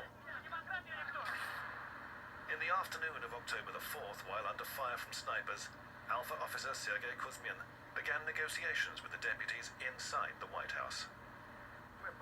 We all laid our rifles down and started waving our arms, asking them to cease fire. Don't shoot! Our lieutenant colonel is going to talk to you! Alpha unit soldiers made their way to the 5th floor to talk to the deputies, many of whom were preparing to die. We told Rudskoy we could get the deputies out through the security corridor, put them on buses, and drive them to the nearest metro station. He asked whether we could take Khasbulatov and him to the American embassy. We told him that it was possible, but that we had to consult our superiors first. After sorting everything out, I had to report to my chiefs. I pressed a button on the radio and suddenly heard random shooting and screaming. I couldn't understand what was happening and switched the radio off immediately to avoid panic. During these few seconds, an unknown sniper shoots down Gennady Sergeyev, an Alpha unit officer trying to carry an injured comrade away from the kill zone. But the intended provocation failed. Some wanted this conflict to go on, others wanted our unit to react to the provocation, but it led to nothing. After all, we're not mere soldiers, we're officers. We all understand what's going on, and it's impossible to provoke us into improper action. Despite the death of their comrade, Alpha unit officers kept their promise. Opposition leaders were taken into safety. The Supreme Soviet leaders, though, were still unaware that they were expected in solitary confinement at a former KGB detention center. I was absolutely sure they would kill me. My sole concern was to put on a good show for the cameras and prove that my deputies' morale was still high. Ordinary deputies were free to go home after being released from the White House. Those who tried to get to the metro station through adjacent yards, though, had one more humiliation to endure. The deputies were led out of the storeroom of this shop. It looked different back then. The police recognized me, separated me from the crowd, and pushed me over to that doorway. Over the radio, they received an order to do away with me. Those few minutes were terrible, but luckily the walls are made of concrete, and they were afraid that bullets would ricochet. Investigators never did discover who ordered people to be shot, nor the identities of the mystery snipers. In early 1994, a new parliament was established in Russia. The State Duma granted amnesty to those involved in the events of October 1993. Their criminal investigation was shut down, to the dismay of many.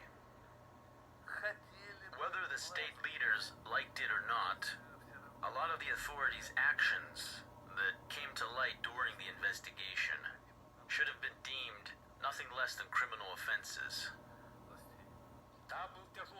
It was a hard period, but we had to live through it. Regular folks, as well as the leaders of the country and the president, we had to go through it. When the confrontation was finally over, some celebrated victory, while others spent all day and night searching for their loved ones' bodies. More than 120 people lost their lives. Only on the 5th day after the tragedy, was Svetlana Kuzmina able to identify her 17-year-old son, Sergei, at a city morgue. At one end of the morgue, people were crying. The other end was the same. They were looking for their relatives. I said, I don't want to live anymore. Give me cyanide. I'm dead anyway. I have nothing to live for. Svetlana did survive, and 6 years later she gave birth to a second son, Alexei. Until now, history books have offered conflicting and inconsistent accounts of the events of October 1993. Alexei has already formed his own vision of those events during his childhood. He's now 14, just like Sergei, when this photo was taken. They look very much alike. It's just that my first son was shot, but Sergei's life continues in Alexei. It's a pity I never saw my brother. I was born after he died. You can't forget things like that. They remain in your memory forever. People will always remember. Less than 6 months after the crisis of October 1993, Russia saw a new constitution installed. As a result, the president's powers were expanded considerably. The post of vice president was abolished, while deputy's authority was significantly curtailed. The Moscow White House was repaired in record time and surrounded by a tall fence. Nearby is an open-air memorial where relatives of the dead visit this avenue of remembrance. Despite their determination never to forget, much of what took place here 20 years ago still remains a mystery.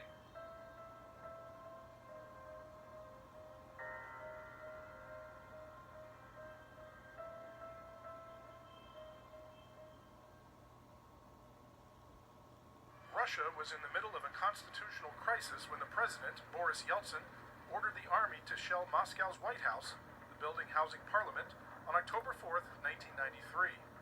At the instigation of defiant lawmakers, Moscow had just witnessed the deadliest street fighting since the revolution of 1917. In the end, the immediate crisis was resolved with the use of military force. After the Soviet Union collapsed in December 1991, Russian President Boris Yeltsin launched a set of radical economic reforms aimed at dismantling the command economy and swiftly creating free market conditions. The parliament, the Supreme Soviet, opposed the quick transformation of the economy. Tensions also grew over the balance of power between the legislative and executive branches. The disagreements escalated on September 21st, 1993, when Yeltsin decided to dissolve parliament and call new elections, saying it was necessary to overcome the state crisis. Legislators responded by barricading themselves in the White House. They voted to impeach Yeltsin for violating the Constitution. In the meantime, thousands of people marched in Moscow's streets to support Parliament and protest against unpopular reforms. Traffic was blocked, barricades were constructed, and the first clashes between police and anti-Yeltsin protesters erupted. After the demonstrators attacked a local television studio and the mayor's office, Yeltsin declared a state of emergency in the capital. The conflict came to a head on October 4th, 1993, when Yeltsin ordered the army to take up positions around the White House. Electricity, water, and telephones were cut off. Yeltsin ordered a military assault. Tanks shelled the building. It took just a few hours before soldiers managed to arrest the leaders of the resistance. A political crisis that had brought the country to the brink of civil war had been diffused. In the end, according to official figures, 187 people died and 437 were wounded in the clashes. Non-governmental sources estimated that up to 2,000 people died during the crisis. 3 months later, a new constitution was approved, allowing Yeltsin to create a strong presidency that exists in Russia to this day.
最初が社会勉強金で軍に入ってそんなもんやってまあ学生やったんだよないや学徒出身やなダメって言って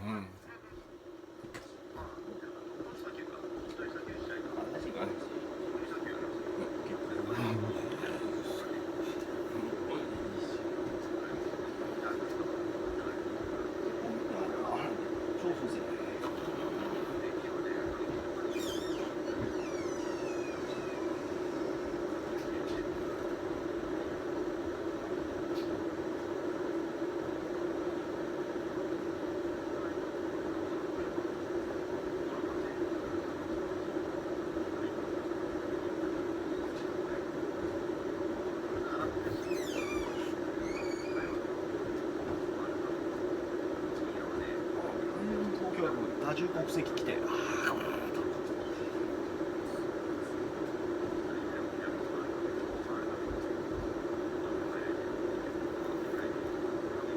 あれは私の場合いろんなところの株券金のがそれの保有届帯びたんよ実際に実際にも政権機関があるその上で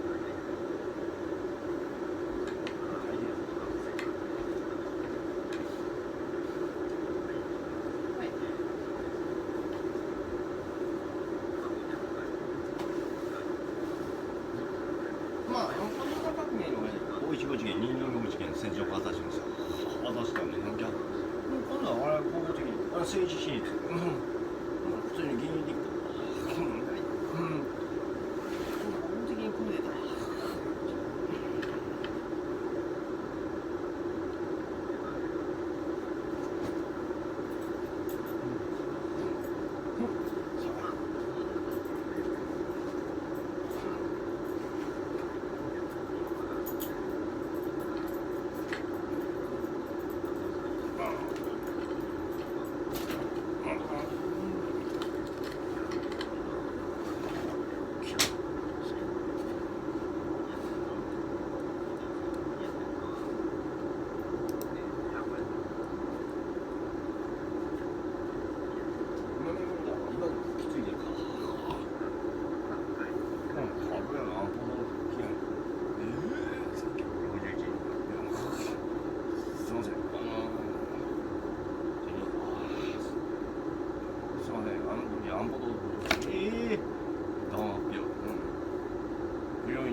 Japan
大体俺をね拉致整形した終わり。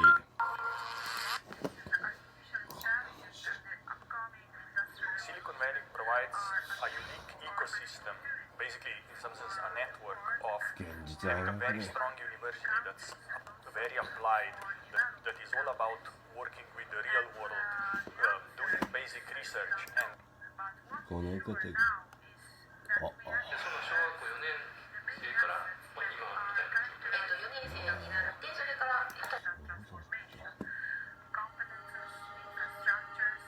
田中のさんに田中がビルダーバーグやばいやん。おしビルダーバーググループアジアインド太平洋本部の CEO です。この方だからクラブの親分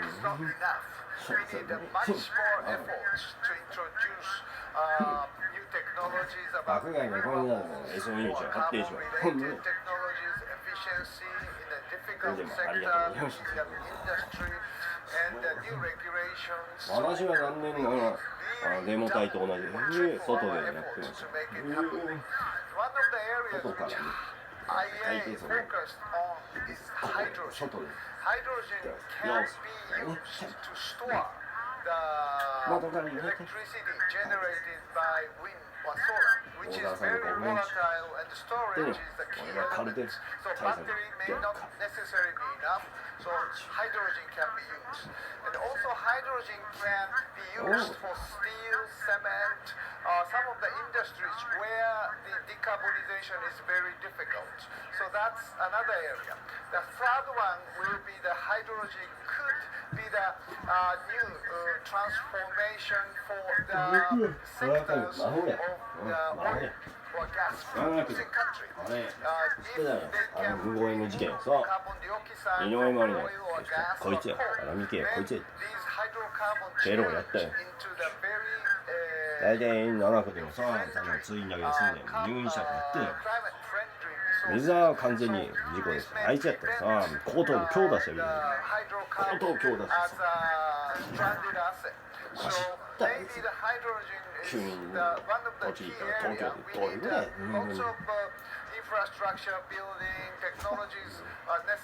んだよ俺の石垣持ってないヤグリとこっちの大阪伊勢のねこれね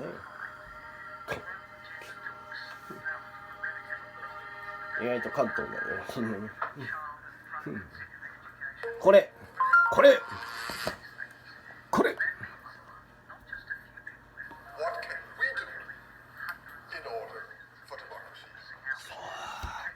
これなんだこれはい井上まりの食うんじゃねえかよこっちやったかなこっちか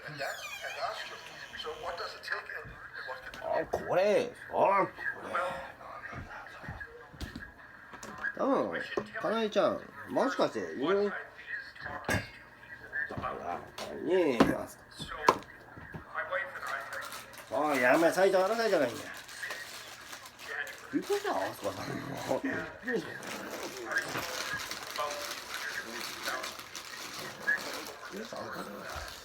や増えるとね見てて来ちゃった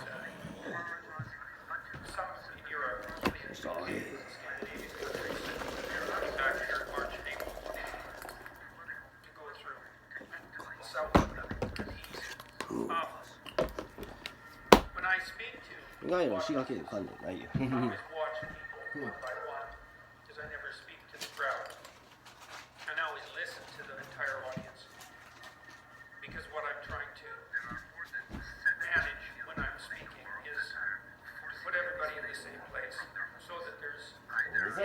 パイナップルで来てるんじゃないのさあいつ来てるって分かった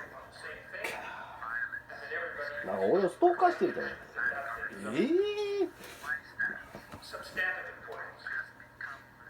今回はツイッターでちょっとやりました逮捕前に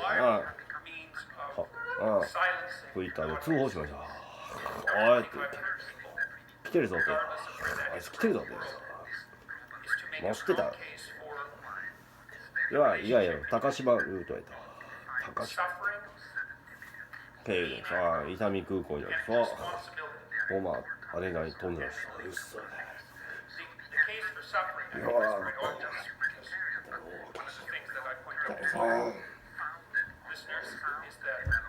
死にたちも通じたりやっぱり調べややばい高島経由あいつって岐阜方面もう抑えてんやんおかしいテレビおかしい急にあくびしてたねじゃあさあいつストーカーしてたのマ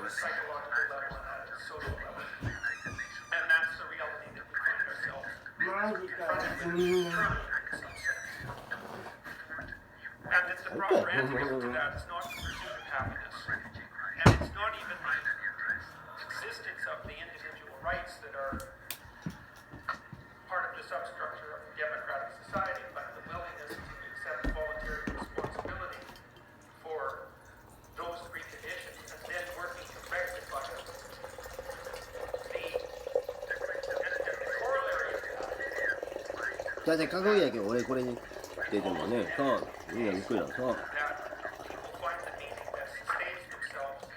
そう日本の出てるからねそう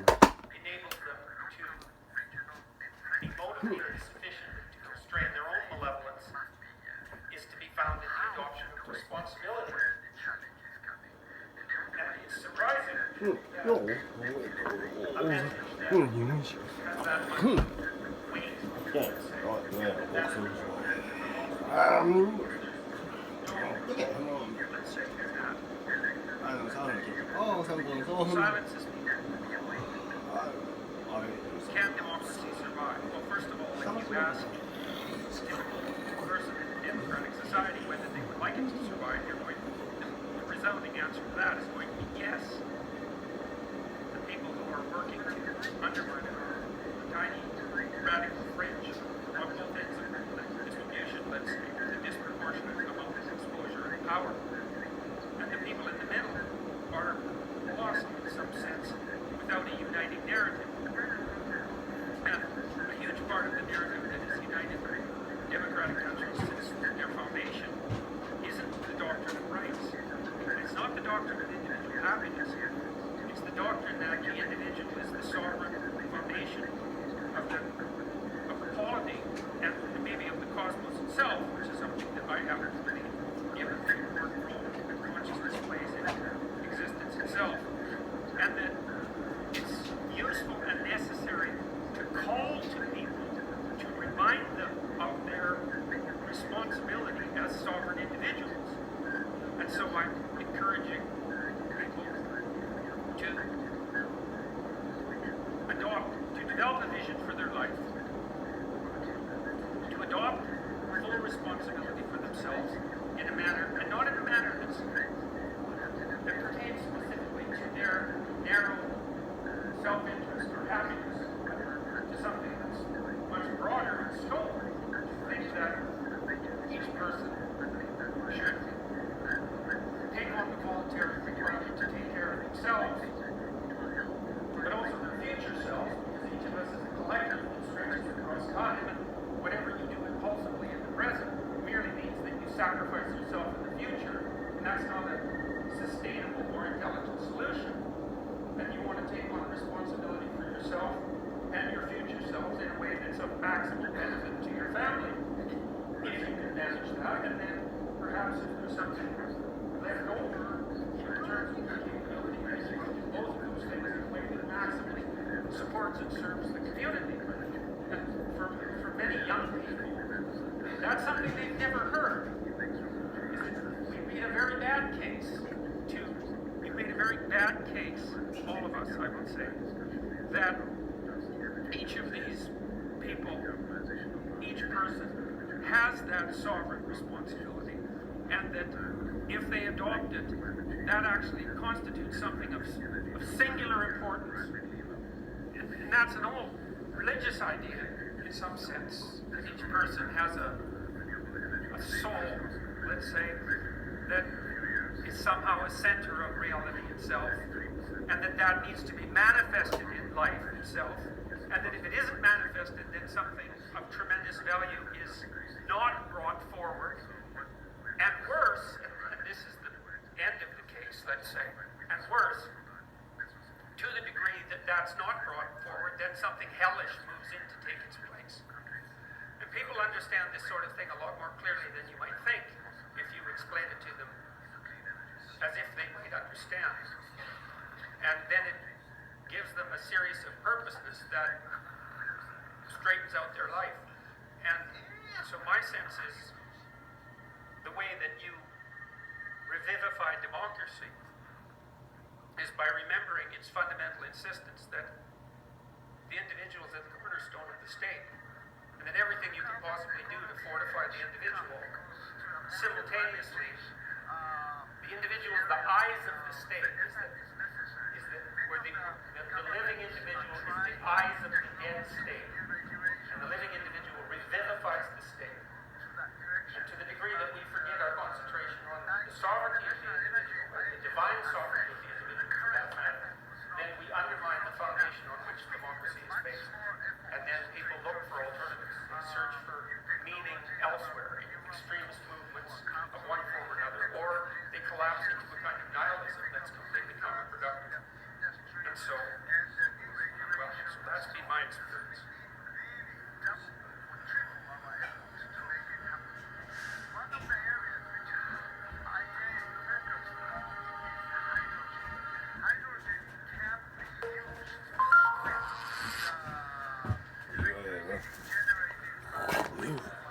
Liberal democracy can survive the current period of disruption, but it's going to have to change the volatility and the risks we are witnessing across much of the Western world are anchored in some very deep changes that have been swirling beneath our democracies, that have been coming for many years and still have a long way to run. They relate to strong feelings of distrust in the political system, widespread fears over the perceived destruction of ways of life, national identity, big worries over deprivation, the way in which the economic settlement is playing out, and weakening bonds between the mainstream parties and ordinary voters. Those four currents have been with us for a very long time, before the Great Recession, before the arrival of Facebook and Twitter and big tech, but they are now producing very substantive political effects, and they will continue to produce substantive political effects. So liberal democracy has to change. It has to make its political systems more representative. It has to ensure that people feel that their nations and communities are secure and have strong and robust external borders, and it also over the long term needs to devise an economic settlement that ensures that everybody feels that they are relatively getting the gains and the benefits that other groups in society are getting as well. Very big challenges, no clear answer as to now. The ball is very much in liberal democracy's court. 残念な芸能問題無理でしたね。で俺が架空で交渉したよ。どうかと言ったらやっぱり芸能ダメだって。芸能ダメだってしたらダメって言われました。ダメよ巨頭からまで。顔出してたねよ。日本このジャパンとか。ジャニーズがそうしたな。ありょう。They were talking about the global issues and how connected the world is with some local representatives and even some members of the flag. It is also our pleasure that the former Prime Minister, who is the current Minister for Foreign Affairs, Dr. Miro Cerar, had the time to meet with them and discuss where the Europe is today and where the Europe is going. And of course, we have finished our program with amazing lunch with Professor Dana Zohar.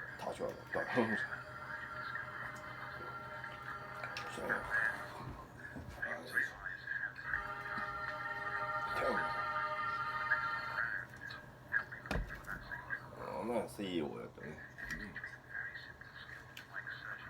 もう西洋日本話のそのうち。オフィサーズがいい。したいな、しっかりとして。いや、反対。押さえつけた。じゃあ、この通り USA と。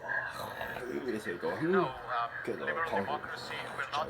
中国はもう、交渉する。合弁会社。なぜかというと、文民と関係上。俺で合弁、俺でちょうど中国。どうした。いいや、民間でしょ。送ってくれて言ったよ。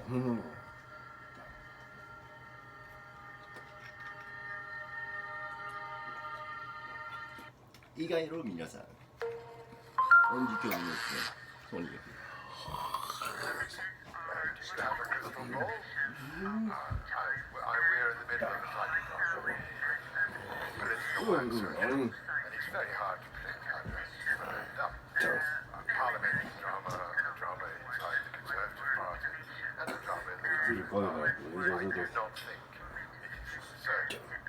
津波の起こらないところで気象駅ぶっと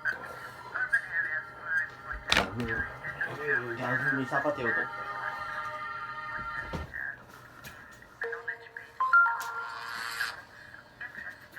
いや、最近は音事教。Protectionism is never a good solution for trade because in the long run it will endanger the competitiveness of everyone. The European car industry, whether you talk about OEMs or you talk about such suppliers, is very competitive. 誰なるとボルト経由さあ行動しよう。Heroneemも出てる。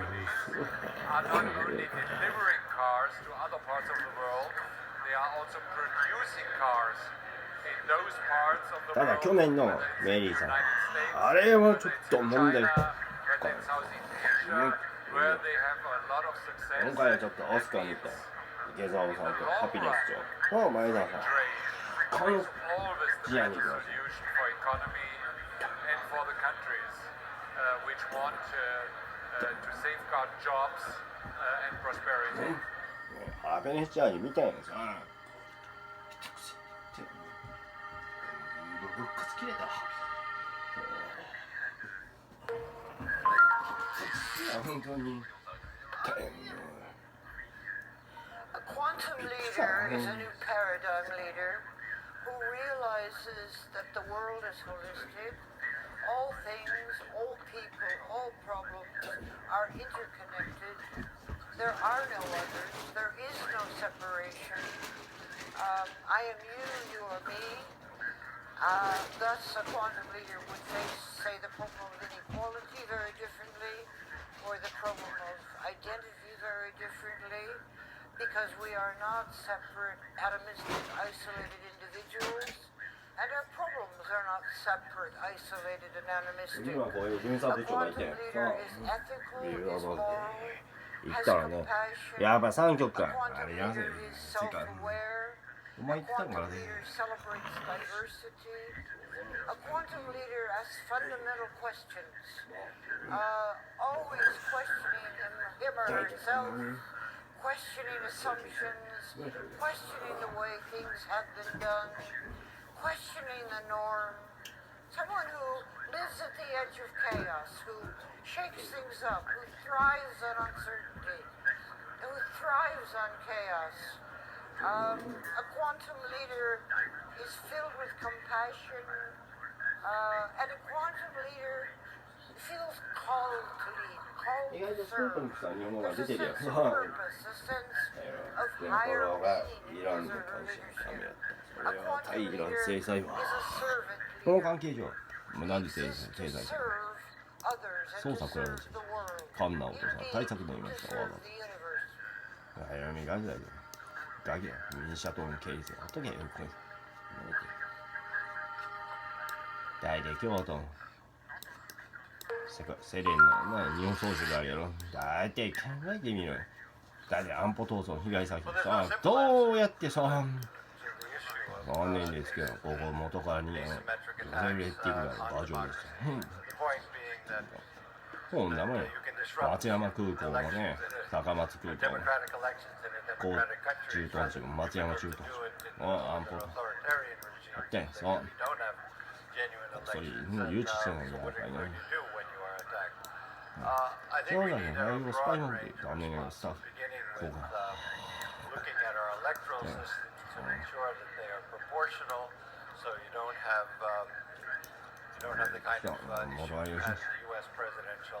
池田優斗さんね、逆に評判化しろだぞ。あれ登場でなんとかだって安倍晋三でしたの本当に小泉さん。大口さんはよう見てました。株価みんな被害でしょ。佐藤です。田中角栄さん。だって竹下のどうよ経営正解一般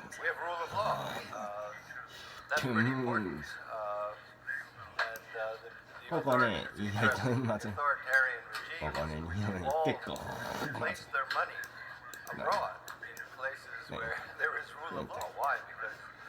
大体今の野党閣僚、日本維新の会議席100多いの人なんです。国政保障が残念ながら減っちまった。おかしい。菅さんね、この後ここの南アイル州の大統領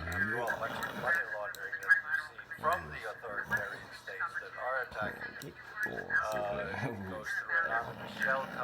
ここモーリー州ですね。おい、連邦作っちゃった。こっちもはめる。いや、俺がここから立候補じゃん。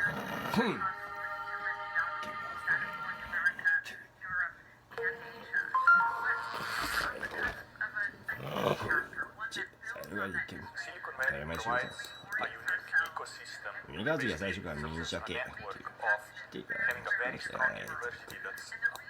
みんな言ってるよ、安保闘争何十周年って言ってるみんな一斉に。だから俺ら金でさ、金で雇われて、何度も言ってるやろ。役場の元関係でも言ってるやん。まあ俺らも、あの時10歳、本当に抜刀大変。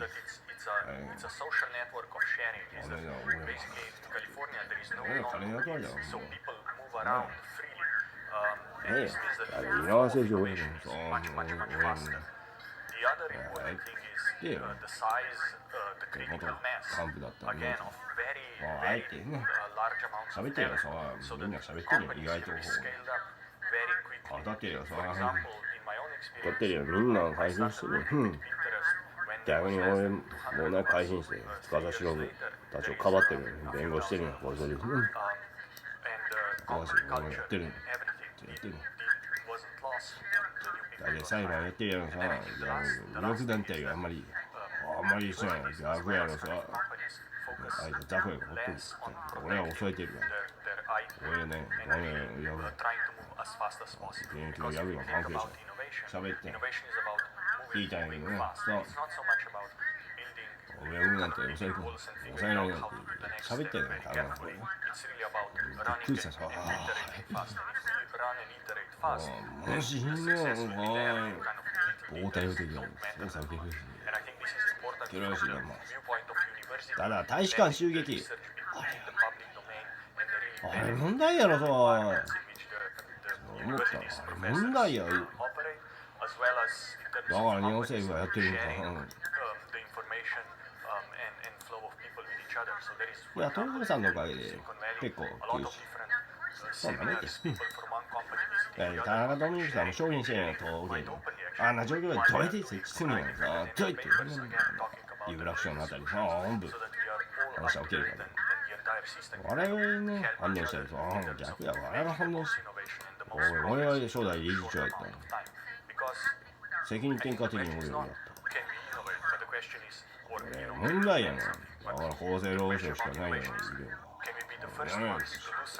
So it's as much about the speed as it is No, it's about good. What are you talking about? substance. Let's get what are you talking about?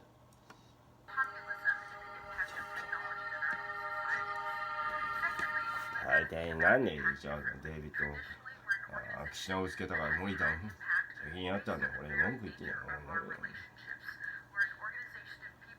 だまあ理由は分かったよ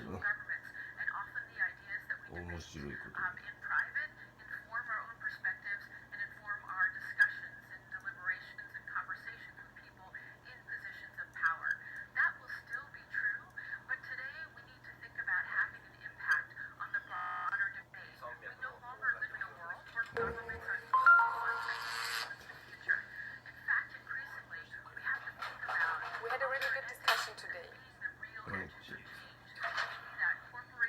これか Reviving the European dream is what we really want. The next year will be こ the れも原因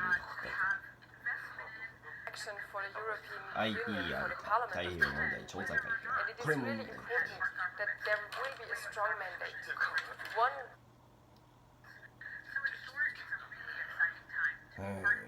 of the challenges we are facing at the moment is still the migration crisis. And also the priority of the Austrian presidency is security で and も fight 最大 against の戦果は migration. これだ We had a good discussion today on all these topics, and of course there are different opinions 確認したらワクチンは無関係だと on this. But in general, we are always on the same line. We want to have a solution for the European Union and for Europe. Safe external borders and legal migration because Europe will need it in the end. But people still have いや安保特集してるからねみんな談話発表中がねさみんな語ってるからねさ俺は逆に言うと正しい覚え変わりさ弁護士だってさ弁護士が出てる俺は上なんて問題視は入ってんの大使館全然意味ないよ外交問題よこれわかるごめんこれまして日本記者うん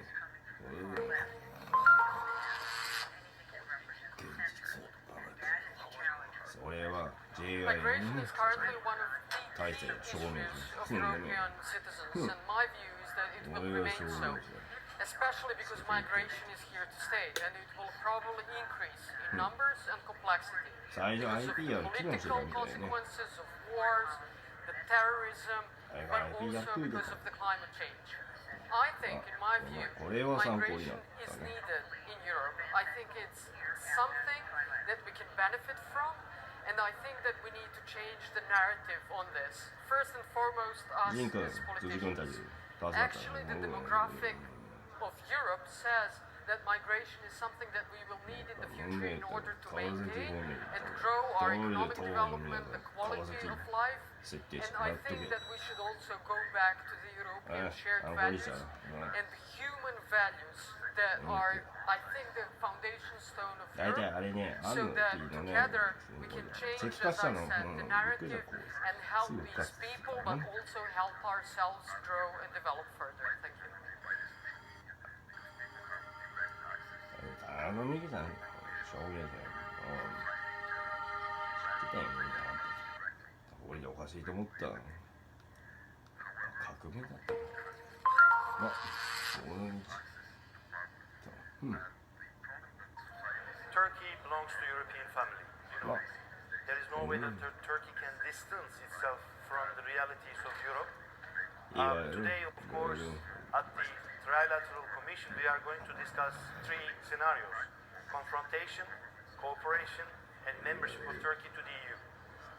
In these three scenarios, of course, there are different outcomes. What I would say that confrontation between Turkey and the EU is a complete lose-lose scenario. And if it is only cooperation instead of membership of Turkey to the EU, this will be some sort of limited cooperation, and it will be a scenario in which both Turkey and the EU will not be able to enjoy the full potential. In economics, we say, this is not cost effective at all. But when it comes to EU membership, I would say that this will mean full use of potential of Turkey and the EU together. This means a stronger, stable, respected, fully democratic Turkey, but this also means in the world, a global actor of EU, peace-bringing EU, welfare-creating EU, employment-creating EU. So I would say that in this case, membership case, the outcome would be win-win-win. So win for Turkey, win for the EU, but also win for Bilderberg.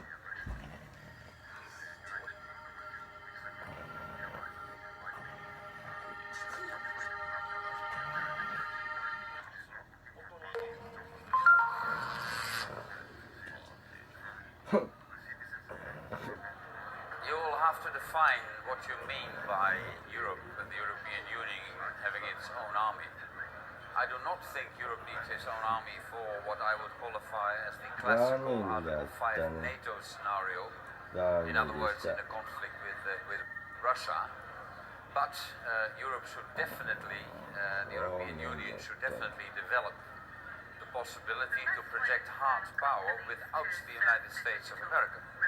I can imagine a scenario in Northern Africa where you have a combination of terrorism, climate change, migration. It's an ungoverned part of Africa, largely, where Boko Haram meets Al-Qaeda, Al-Qaeda meets Daesh. In other words, it's not impossible.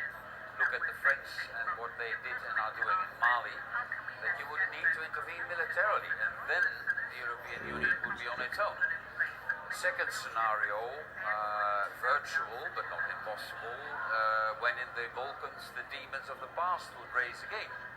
And we should not repeat a situation like we had in the 90s of the previous century, where finally Bill Clinton and the United States of America had to come in to stabilize the situation.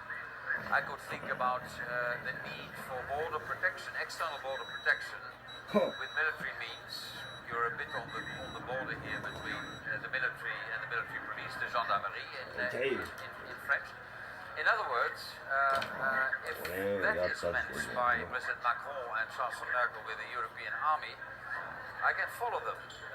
What we should not forget, by the way, is when you talk about European military intervention, that's why I like the qualification European army not much, is that there will always be national parliaments who will decide if those soldiers will be sent into harm's way. So they will not, I hope, talk about a European command and a European parliament which decides this goes to the heart of the sovereignty of nations, and those nations will want to decide themselves. I see the way out as presented by President Macron of France, the European Intervention Initiative, where you can build coalitions of the willing outside the EU institutions. You can build coalitions of the willing, which you will always need for such kind of military operations. The advantage of a coalition of the willing is that after Brexit, you can keep Great Britain on board, because they will not anymore be a member of the European Union. At the same time, PESCO, the Permanent Structured Cooperation, should of course continue, important project, but rather bureaucratic and rather cumbersome. So that would be my answer to the question, does Europe need its own army?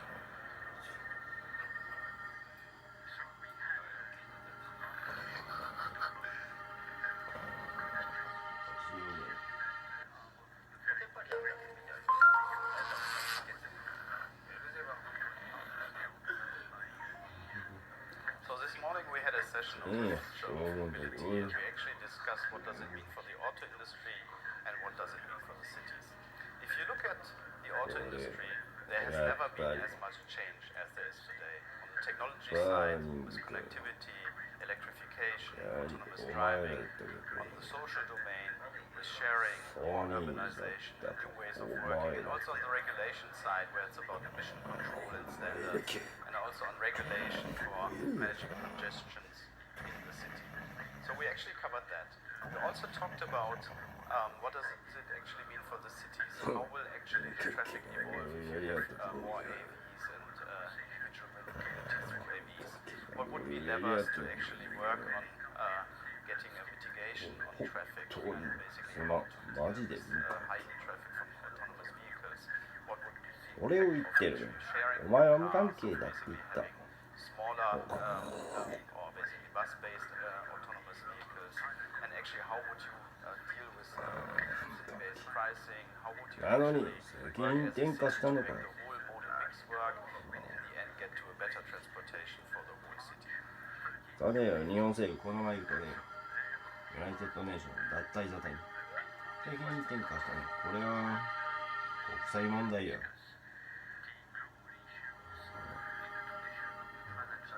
Mission for Europe has to care on the globalized world. That means to stabilize our neighborship, to stabilize Africa together with others, but Africa is one of the major challenges for Europe as well. And of course, to make our European values as attractive as possible in the global competition, which order is the better one.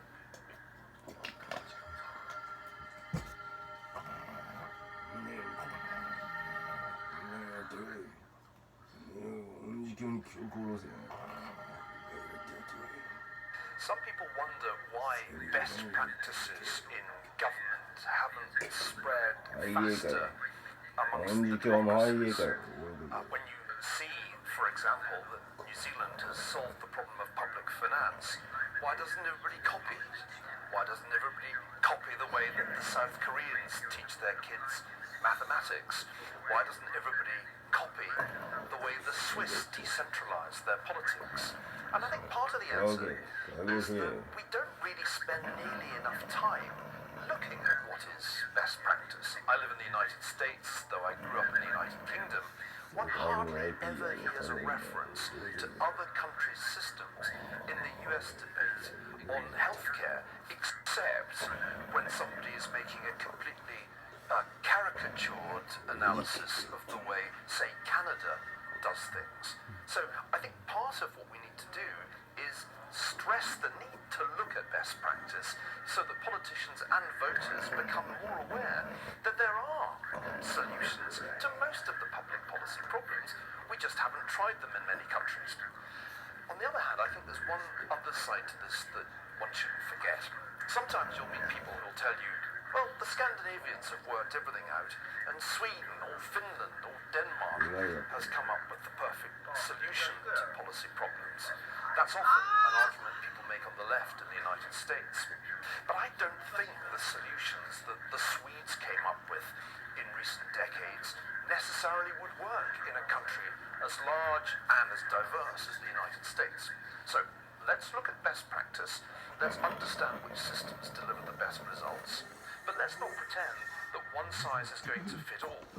Part of the reason for the success of Western civilization, which is where democracy began, was the diversity of systems and the competition between them.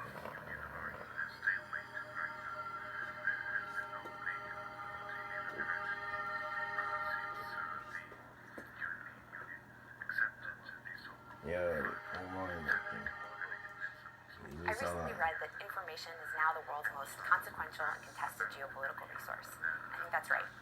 Global internet penetration has revolutionized the information domain, and information operations, which aren't new, are dramatically expanding in scale and scope. This is a new challenge for media organizations, which are already facing a business model crisis and declining trust. Meanwhile, AI advances confer strategic advantage to those with access to lots of data. This has implications for privacy, but also for the information advantage that democracies traditionally enjoyed.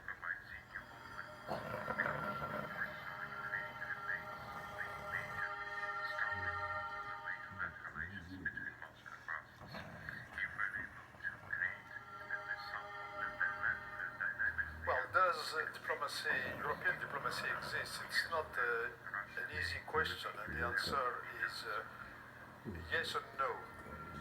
Yes, in an institutional sense, that is, Mrs. Mogherini today exists. She travel, she can deliver some messages for Europe, but I would say certainly not on the most fundamental issues of foreign policy, because the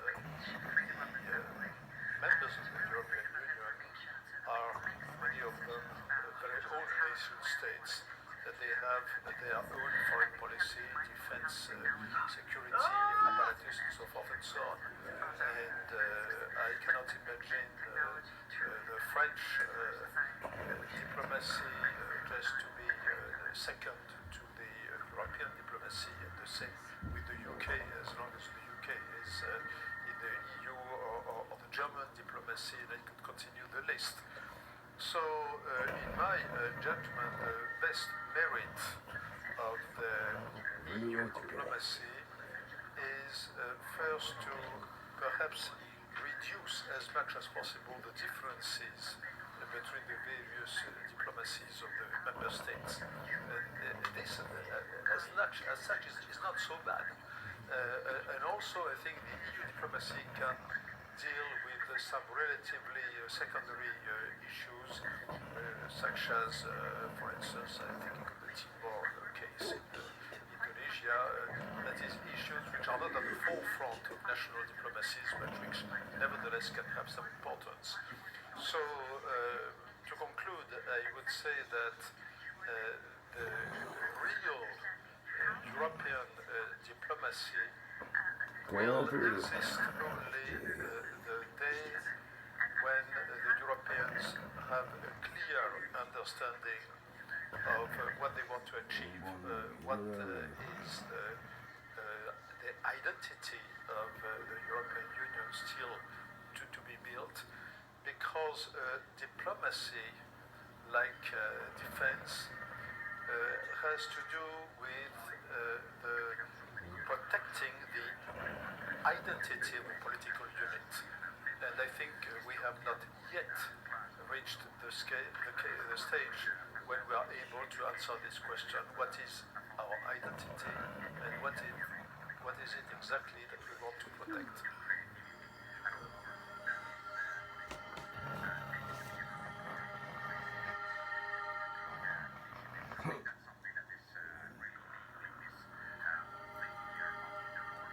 There were certainly similar in one respect, and Thucydides wrote about brilliantly in his book on the Peloponnesian War, that when a rising power, as Thucydides wrote about Athens, threatens to displace a ruling power, like Sparta, or in the current situation, a rising China threatens to displace a ruling US, alarm bells should sound, grave danger ahead, a significant likelihood of war, bloody war.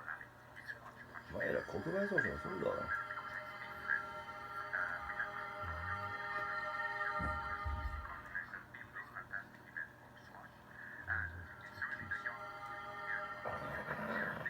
I think that China's rise will change the international configuration from the unipolar to bipolar, and also possibly and make the world order and different from before.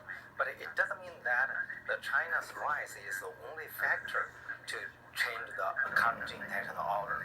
And actually, the Trump administration's policy is more challenging than China's rise to the current international order, because China's policy tries to maintain the order.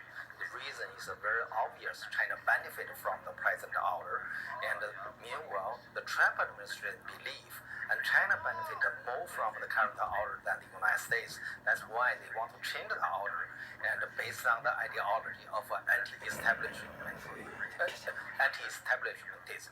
So from my side, if we're talking about what the ideology and challenging the current international order or the liberalist order is the anti-establishmentism in the US and the populism in the Europe.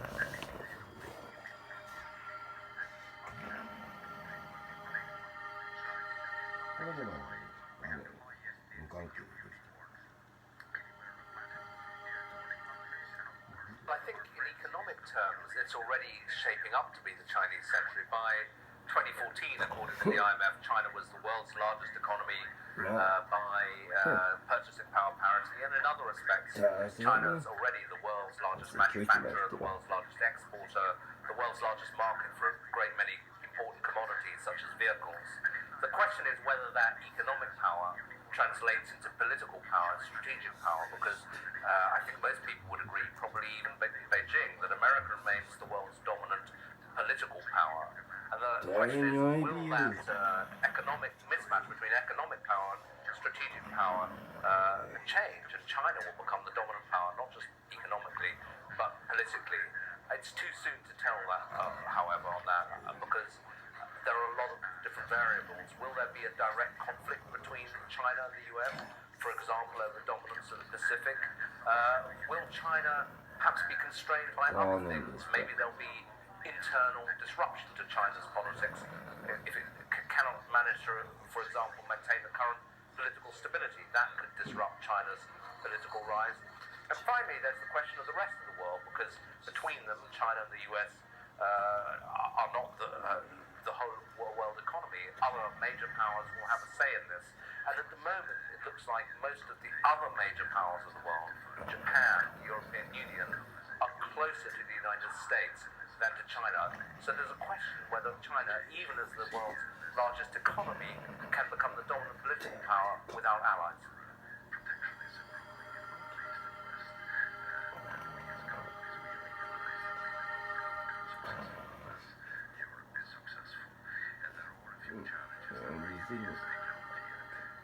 I think economic growth, the success or failure of it will be determined by the degree to which individual countries and regions can supply jobs for the great emerging middle classes of these countries, formerly poor countries. I think what we're likely to see in the 21st century is many, many people who are either liberated from hard labor or for whom there is too little hard labor to provide jobs. And what will these people do? How will they be employed? And I think that will be a major factor contributing forward. Also, even though the world population is declining, we're still in an era of massive male youth bulges in about 20 or 30 countries. And there's going to be a lot of pressure to provide jobs for people, whether it's in China, Yemen, it's in Ethiopia, or wherever.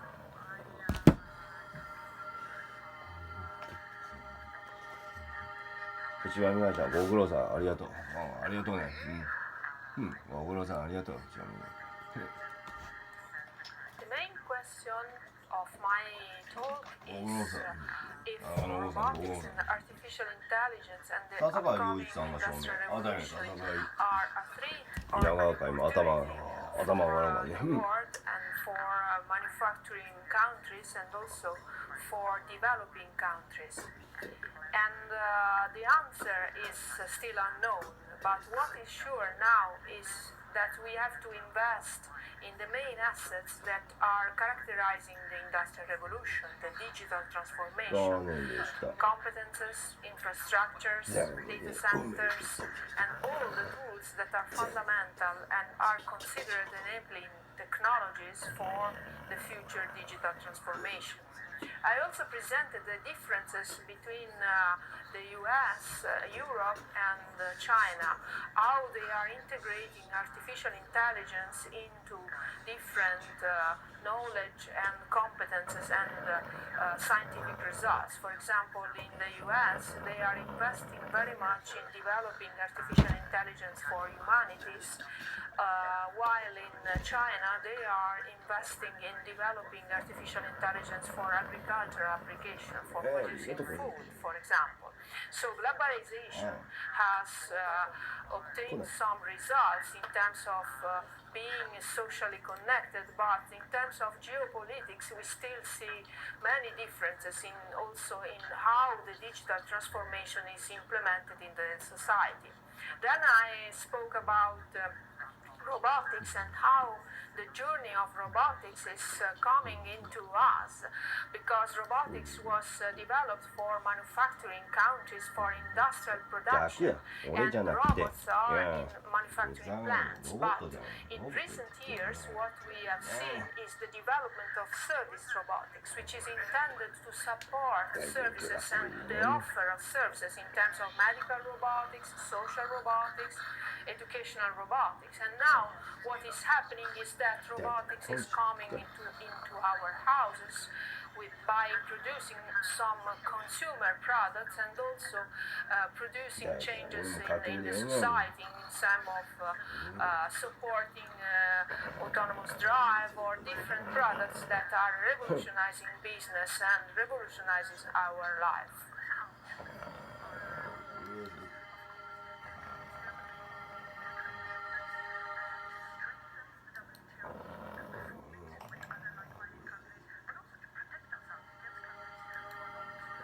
We do have a very serious problem of people left behind. The global agenda talks about eradicating poverty, eradicating hunger, having every child in primary and secondary education. We're off track to achieve these things. And that means not just a few people left behind, it means literally hundreds of millions of people missing out. Take education. More than 250 million children, adolescents and youth not in school as we speak. How can those children and youth of the future really contribute to a knowledge economy if denied the most basic access to education? So it is time for the international community to get a grip on the reality of what is happening. If we want a world that is well fed, where people don't live in extreme poverty, where education is a right, not a privilege, we have a lot to do. International development assistance is important, critical for the lowest income countries. For other countries to be prioritising their budget so that their growth is inclusive and sustainable is critical. There are solutions. What's needed is the political will to activate and implement those solutions.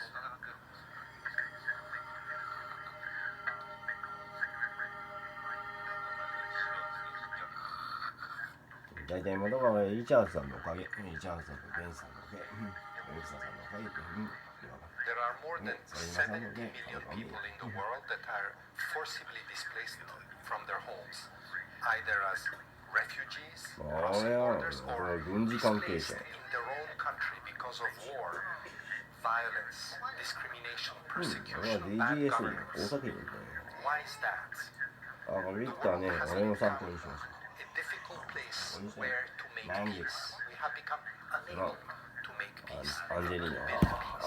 So that's the first thing that we need to look at if we want to reduce this global refugee crisis. Meanwhile, what is very important to remember is that 85% of those 70 million people are not in the rich world. They are in poor countries or middle-income countries. So the effort and the new effort, not just humanitarian, but the new long-term effort founded on sound development, both for refugees and for host communities, has to focus on those countries. We have now a global compact for refugees. We will have the first ever global refugee forum in December this year in Geneva. These are opportunity to rally broader coalitions of actors, not just states and the United Nations, but also the private sector, the business community, civil society, academia, to forge new ways to respond to the global refugee crisis and to finally address strategically its root causes.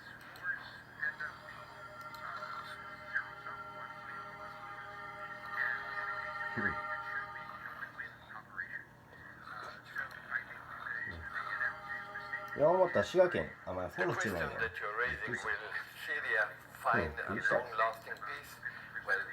私はと思った。やっぱ共謀してたわ。めちゃめちゃね、共謀してた。共謀前提で。はい、書いちまって。Now, how to do it is where the challenge is coming. And the only way to do it is actually to end the military. かってた暴言電話なんですよ。水は見えでした。渡辺不明でした。渡辺ブラック賞の渡辺美沙の娘でした。多分君たち頭悪いんかって言ってあんまり言いたくないよ俺も。何年も言わざるを得ない。そのあれで立川のメンツがこんな昔戦場やってやっぱりお座りだよ。無関係なのよ俺拉致したんか。お前国際刑事裁判所から刑事告訴を受けるの一人で。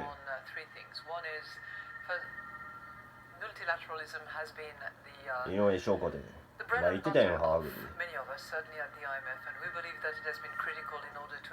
母国言ってたらしい。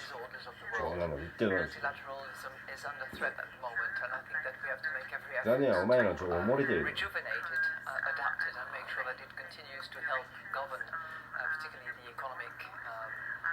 development around the world. That's message number one. My second message will have to do with the much more longer term consequences of short-term policies and mechanisms, and that is really the consequences of climate change. I believe that many of the issues that we're debating at the moment will mean absolutely nothing in 20 years' time if we have not acted now in order to make sure that the planet remains something that is hospitable for our children and grandchildren. My third message, which will not surprise any of those who know me or my friends, will have to do with inequality, and in particular the inequality that women have to suffer and have had to suffer for a long time. And while inequality as such is a major disruption, I believe that by addressing women's situation and the inequality that they face, it will help quite a way in reducing inequalities. So we'll try to do that tonight. やめよ俺軍事関係者。軍事関係者に手出しちゃうんやけど。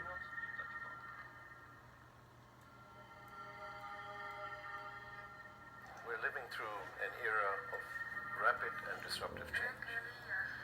That's across the board, economy, society, and what we're seeing is that nowhere is that disruption more evident than the trends associated with climate change. We're all familiar with the extreme events, the temperature rises, and the inexorable change that we're seeing to the planet's ecology as a result of climate change.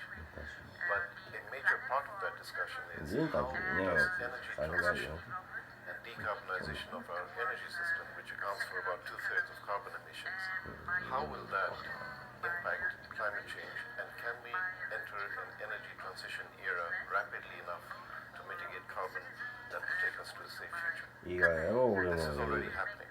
意外に世の中だと英語理解してないと思う。In a few years, renewable energy has reached 33% of capacity of global power generation. It's the fastest growing やってもたいの証拠集めしてたの我が家のお前ら物的証拠を提供しているからありがとう ABI とも提供したの business models of today. It's going to imply new geostrategic relationships among countries as countries move away from resource-dependent fossil-based systems into clean energy systems and だから誰も味方かいめて防御上がったよ警察 technology innovation is going to decide the winners and losers in this race.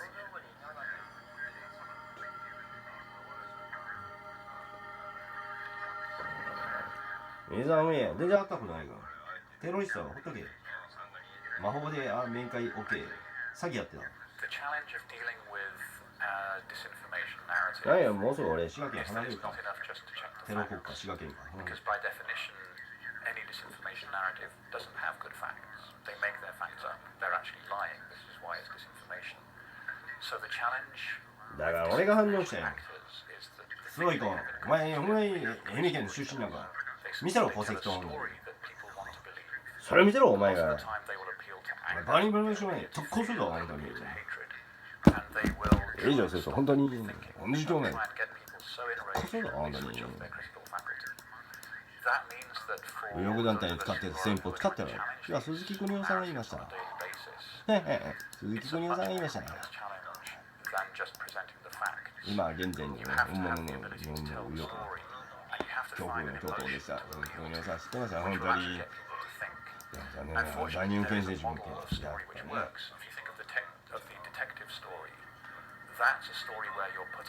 いや、このウイグルのメイツ見合ってますよ。テロ、終帝が来ました。あいつがか。やっぱそういくらで寝に来てたから、資金稼ぎしてた。テロ組織の資金源稼ぎ。税金使ってるんです。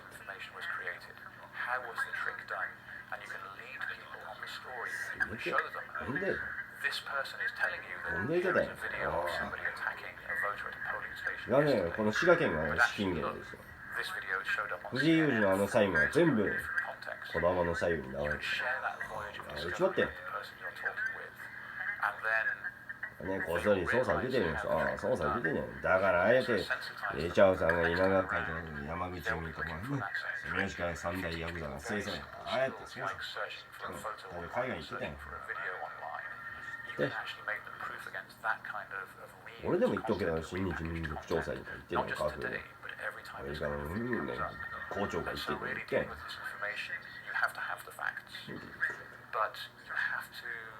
skills as well. You have to give people the ability to solve the problems for themselves, because then you'll be appealing to their curiosity. 目の前が面白かった。それが基地のですけど、クロンでした。だから魔法が使えるよね。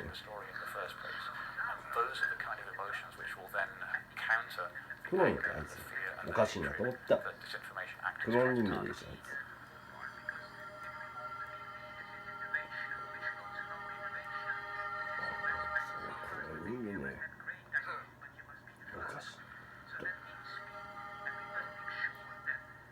Cities are one of the greatest innovations of all times, and what's interesting right now is that urbanization is, alongside with digitalization, この前に俺が首相になったら音事教解体名で出すよ。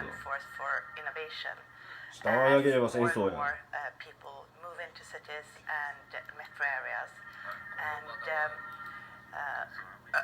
Urban areas were important during the industrial era, but they are increasingly important in a knowledge-based economy. And what's interesting, especially for a person like me who comes from a small city like Stockholm, is that there seems to be room for cities outside the megacities as well. There are some really interesting drivers of innovation that are smaller or mid-sized cities, amongst which Stockholm is actually one, but there are a number of examples. And what is important if a city wants to become an outlier or a hub for innovation is collaboration. If you look at urban innovation especially, you need to have a strong public-private partnership. The mayor needs to gather people from private sector, from academia and other stakeholders around the table and work together to solve problems. And I think we see that to a quite large extent right now, and I hope we'll see more of it going forward. やばい、脅したか。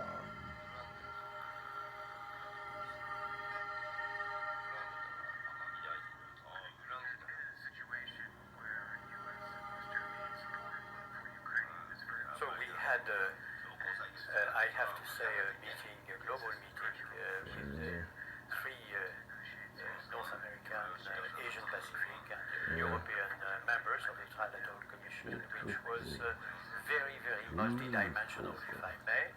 Multidimensional in the great tradition of the Trilateral Commission by the, I would say, experiences of the members, by the sensitivities of the members, by the fact that it was, of course, a non-partisan, multi-sensitivities meeting, also because the issues that we addressed were very, very multidimensional.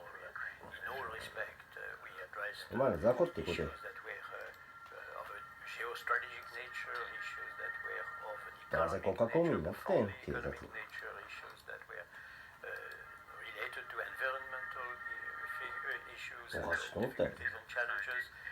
And we addressed also the these particular challenges for our societies that populism, so-called populism, represents, which is also a largely multi-dimensional issue. So I think it was really trilateral at its best, and also it was the occasion to confirm some dimensions and orientations of the trilateral and to make new experience, to reinforce in a number of domains our, I would say, franchise as the Trilateral Commission. First, let me mention that the Trilateral is called Trilateral because there is not only the new hemisphere, the US, Mexico, Canada, but also Europe and also Asia. And of course, the whole of Asia at a global level is more and more important. As regards new dimension for the Trilateral Commission, not only we confirmed our own values, democratic values,ああ、やばい、のどらん言ってたから、びっくりした。のどらん言ってたから。all what goes with a democratic society, but we also reinforce, びっくりした。 confirmed our values as regards multilateralism, どれな。 cooperation, in the best sense of the term. We also said that we would like to be more transparent. 俺学校でほんなりさ、もうよ、ああ、知ってたよ。あ、言ったよ。ああ、よ、もう使ったよ。ほんなりさ、こういう、調べたよ。ほんなりさ。Publications, articles, interventions, books that would be displayed or published by the members of the Trilateral Commission. All this, of course, as part of transparency and also as part of being more influential if it is possible. We also have given a mandate to the three chairs to see in which direction we could be more proactive in terms of communication, display of our ideas through various forms. So this is something which we consider very important and is one of the major いや、俺は最初は資格編長、逆手にとって翻訳家になっちまったよ。転写家になっちまったよ。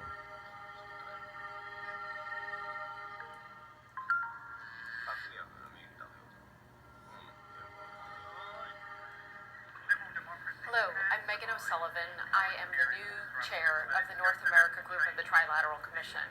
I wanted to take this opportunity to say a few words about the Commission and about our future.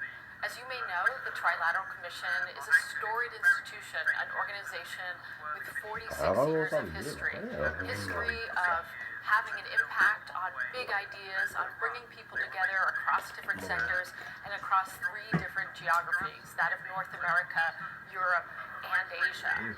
But we are on the cusp of a new chapter, one that builds on that history, but really reorients ourselves and puts us in a position to make an impact in a very, very different world. And the reason why I have such confidence that the Commission can remake itself is because there is a need, and the Commission is well suited to meet that need.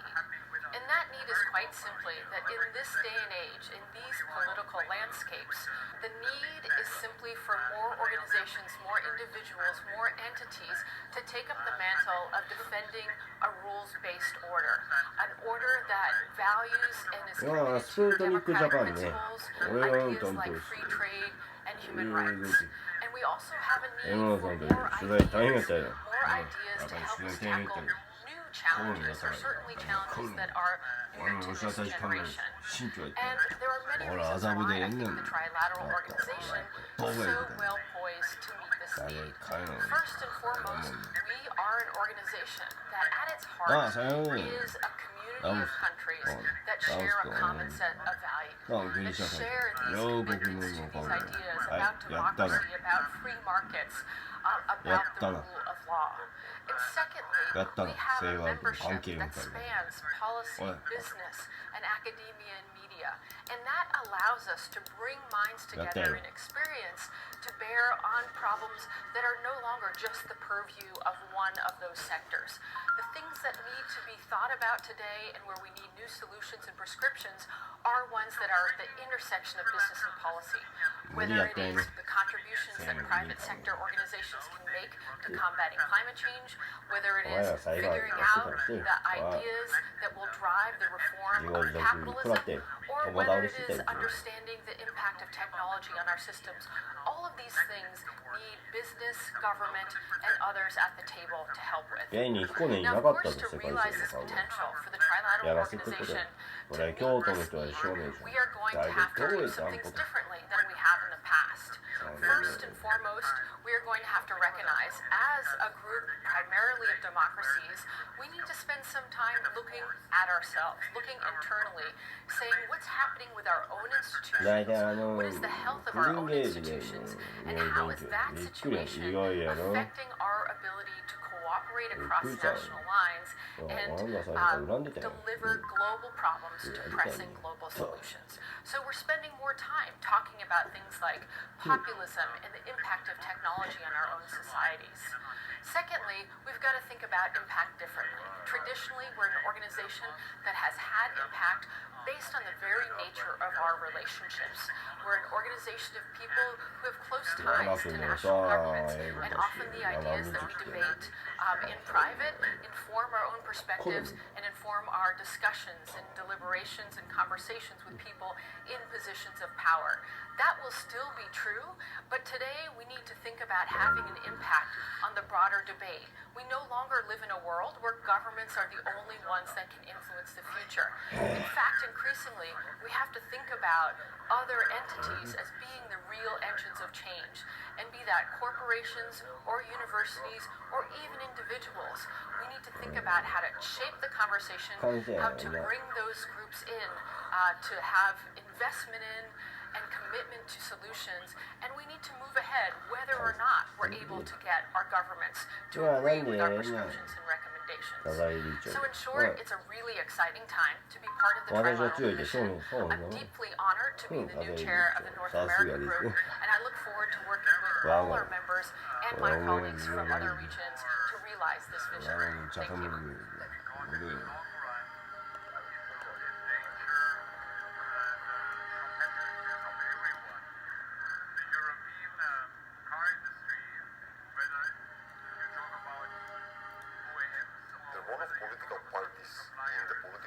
Of countries has been always to A, intermediate the demands of society, and second, to organize the process of political competition to mobilize the population for access to power.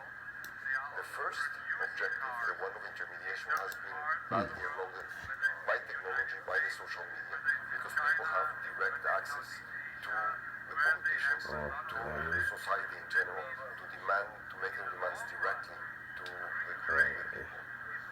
However, nothing has replaced the means to access to power. And the problem that societies in the world all over are facing these days have to do essentially with the fact that governments have been unable to perform well.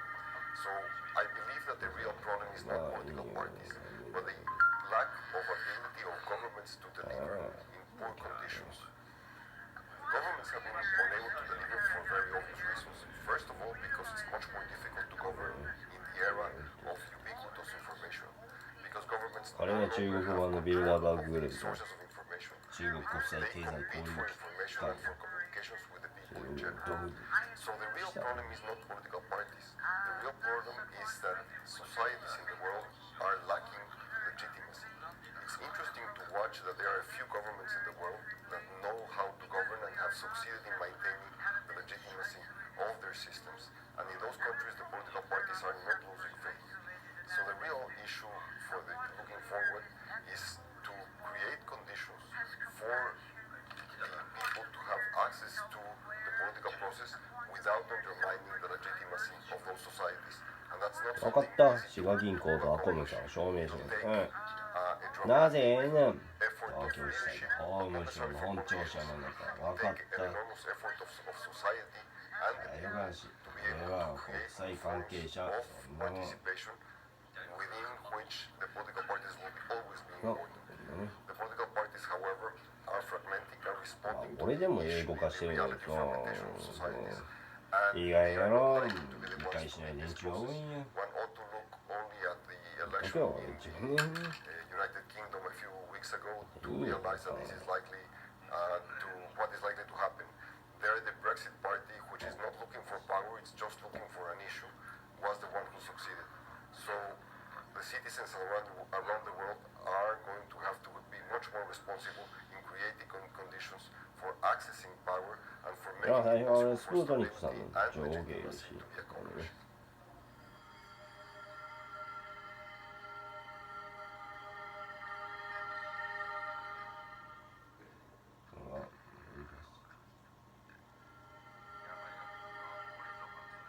The best way for companies to surf the digital revolution is to build trust with their customers and to build trust with their employees.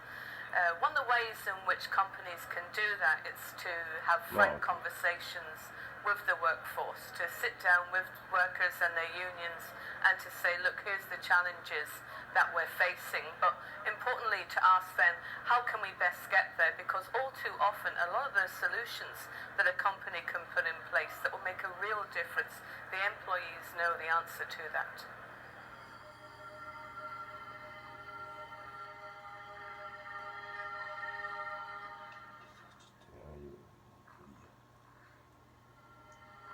Yeah, 多分大きかないの形状が大型じゃないかこれ is not only the best, in many cases the only way in which you can deal with global issues.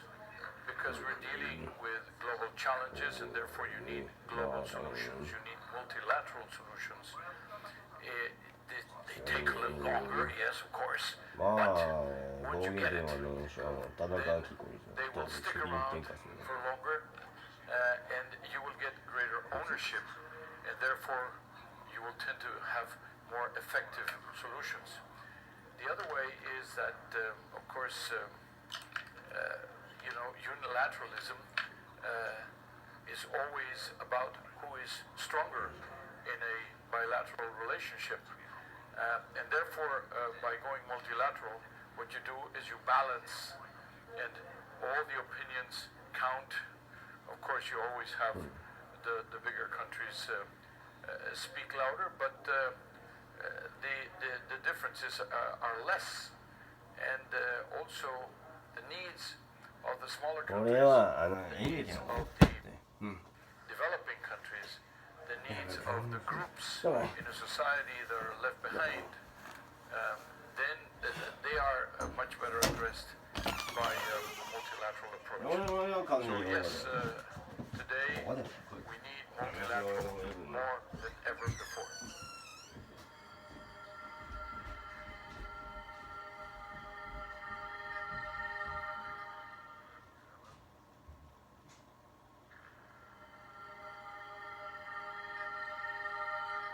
We have just concluded the meeting here in Stockholm of the European section of the Trilateral Commission. I think it's been a great meeting. I think we've been able to have a dialogue on a lot of the issues that are of concern to all of us. Where are we going on the climate issues?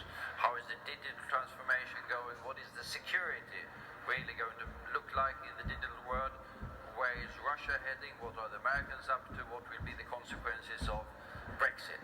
So virtually all of the issues that are topic of concern to us Europeans at the moment have been on the agenda during these particular 2 days in Stockholm. And then I think we have also been enjoying the company of this very diverse and very interesting and increasingly young group that is the Trilateral Commission Europe.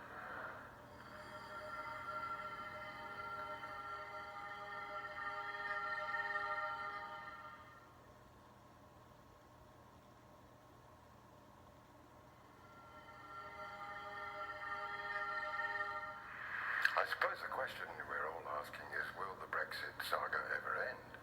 After 3 years after the referendum, and the British still haven't decided what they want to do, and they're now in an election. I suppose that the answer to the question depends on who wins the election. In order to try and answer that question, we have David Lidington, who was Mrs. May's number 2 in the last government,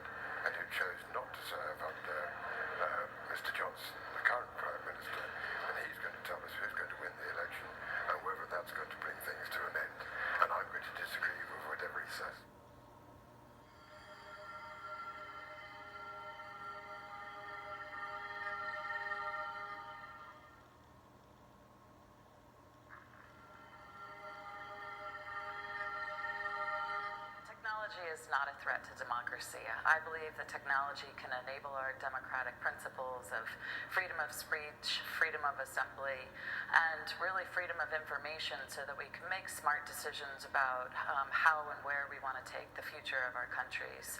I think we have to be mindful of how the technology can be used against us and educate our citizens about those risks. But I think that technology truly is an enabler of our society and that we should continue to embrace it, not refrain from it.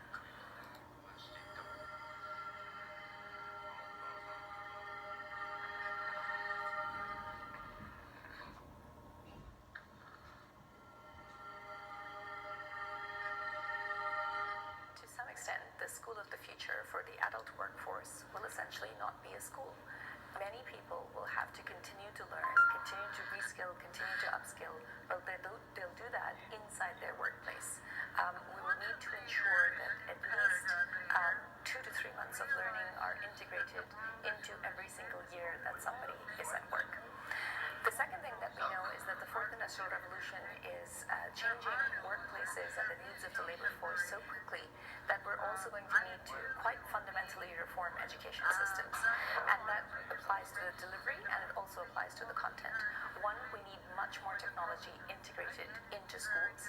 And second, we need to ensure that young children are understanding how to apply these technologies in the future, understanding how to collaborate with each other rather than compete with each other, and understand how to apply critical thinking so that they're able to continue to learn throughout their life course.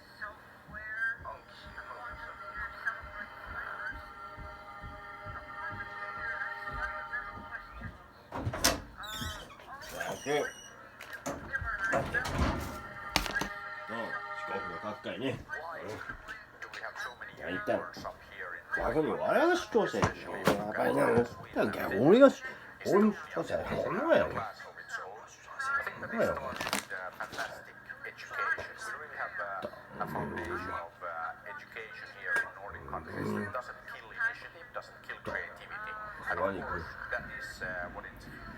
Takes to be an entrepreneur. You need creativity, you need to be able to take initiative. So I think that's something that is really enabling this. 今回四国の中に動いた。四国。動いて。来年長野とかよう出してるよね。対策さん。だけ一応四国の親父さん親父さんこうなんや。ああでも意外やろ。エール出した。This part of the world, be it Stockholm, Helsinki, Tallinn, it's definitely going to be cold, dark, there's going to be slush on the ground, so it's very clear that it's not the Silicon Valley, it's much, much better, and it's much, much better because it's different. We have 2,400 volunteers from more than 60 countries that build this fantastic event called Slush. 意外やろ皆さん。意外とね、四国あんまエール。わかった皆さん。Not because somebody told them that, please do this, please do that, but they're there because they want to be entrepreneurs, they want to make things happen. And they build this event for a few years, the best and biggest on the planet, and after that they go off and they build fantastic startups. So I think that the whole Nordic model is about enabling people to do things and giving the people堀越学園事件やな。to be successful. We also have a fantastic safety net, so we all know that when you try to do new things, more often than not, you fail. And what do you do then? Hopefully you don't end up in the streets, and dying, but actually you try again.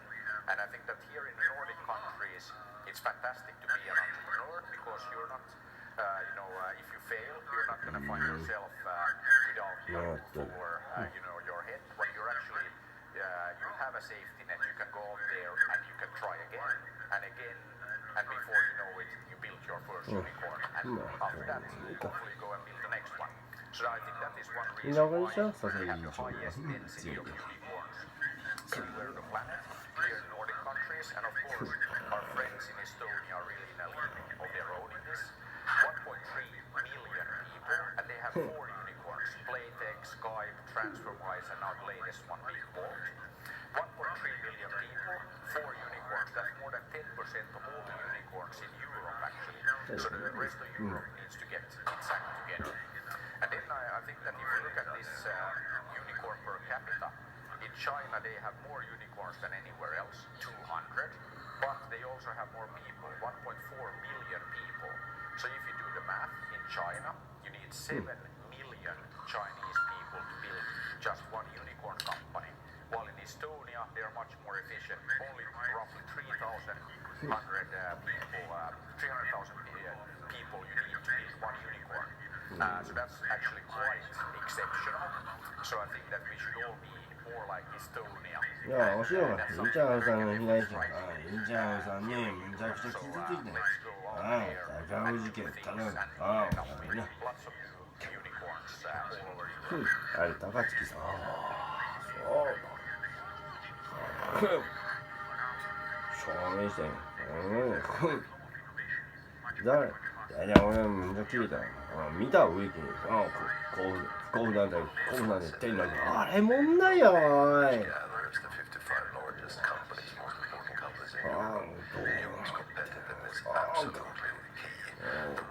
円君たちめっちゃ苦しかったの知ってたよ。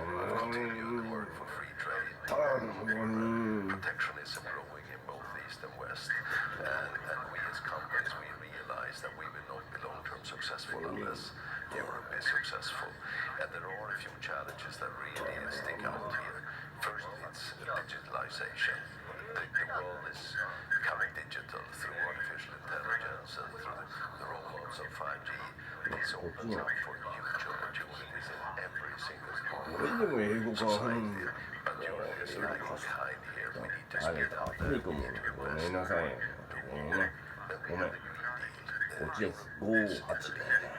And this is an area where we can take advantage of business opportunities, and it's important, of course, for the planet. So that's an area where we also have to come together. And then, of course, we are believers in free trade or free trade under agreed rules. And this is now a threat, and we need to stand up for it. But also, we need to be realistic and make sure that we navigate this new landscape in an effective way.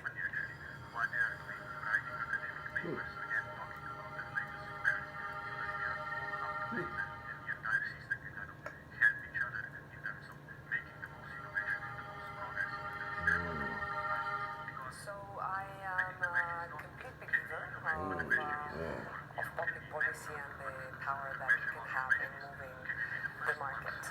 I believe in strong states that can send the correct signals to markets to move in the direction we want. What states can do is actually to promote the good and tax the bad.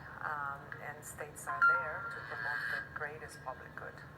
I have experiences in many parts of the world where bold and clever public policy has actually ramped up industrial competitiveness and the growth of markets, in particular renewable energy markets.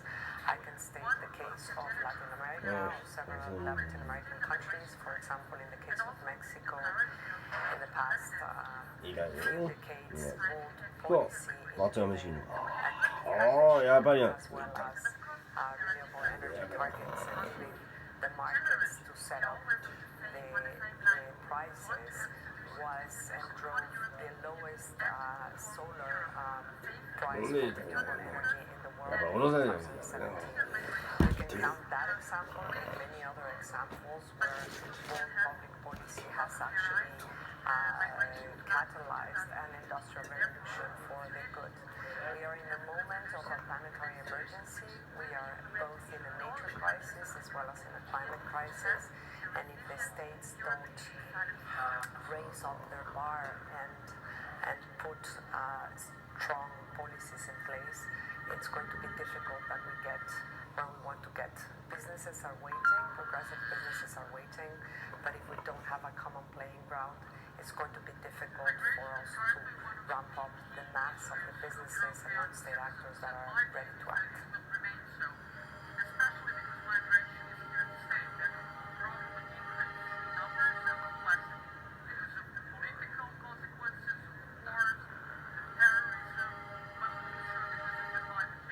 Well, on the one hand, the European Union is very well equipped.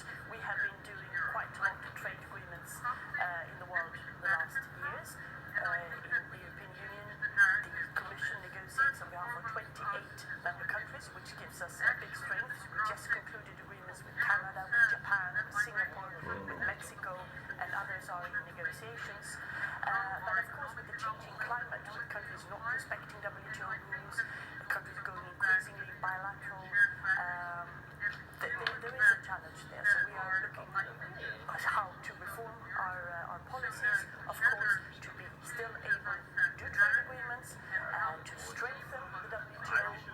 performance with other like-minded countries, but also to protect ourselves against countries who are not playing according to the rules, and to make sure that the level playing field is respected. We have changed our trade defense mechanisms. We have implemented a coordination mechanism for investment screening, and we are looking at how to sharpen our tools, and this will be a key issue for the new commission coming in as well.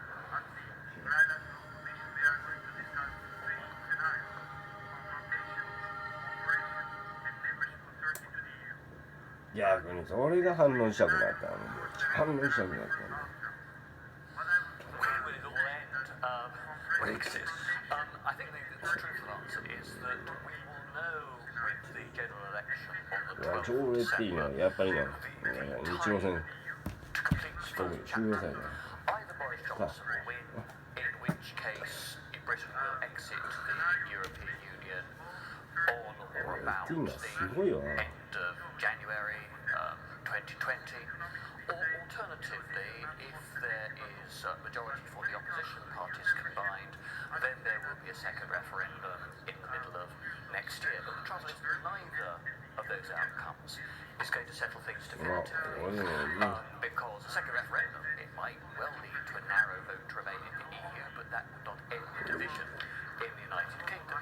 And of course, if Mr Johnson wins his majority, then we've got to negotiate the new relationship on trade, on security, on foreign policy cooperation between the United Kingdom, which will remain a big European power, a major player in defence and security and economic terms. But it's going to be next door to the European Union. Those 27 countries are going to be my country's most important trading partner.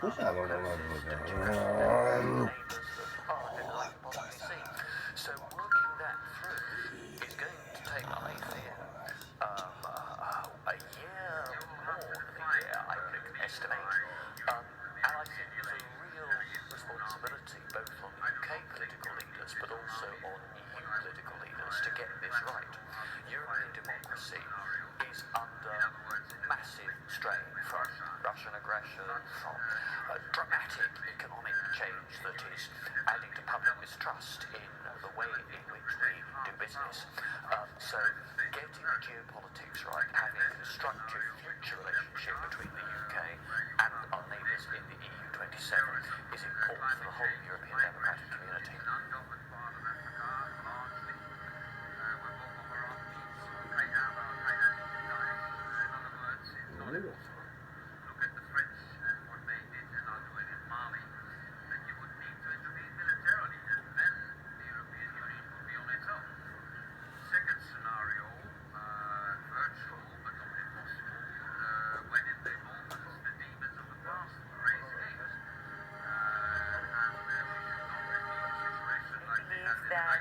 Gamification and game-based learning indeed is the future of lifelong learning. I believe that because as we train the new generations in the workforce, we know that we need to create materials that are a lot more engaging, that are a lot more useful, and that are going to have an impact in the way that they learn and in the way that they acquire the new skills that they need in order to remain competitive in the marketplace. What a better way to do that than through video games? As children, we learn through playing, and we believe that through gamification and through game-based learning, we can make learning fun again, not only for children, which we know is the best way to learn, but also from adults. If they play these video games, they will become more engaged, as I said earlier. They will also acquire that knowledge much more deeply, and they will be able to apply that knowledge in their daily jobs. And finally, by doing the video games through the simulators, they will be able to have experiential learning to get the feedback on what they're doing right, what they're doing wrong, and learn from that.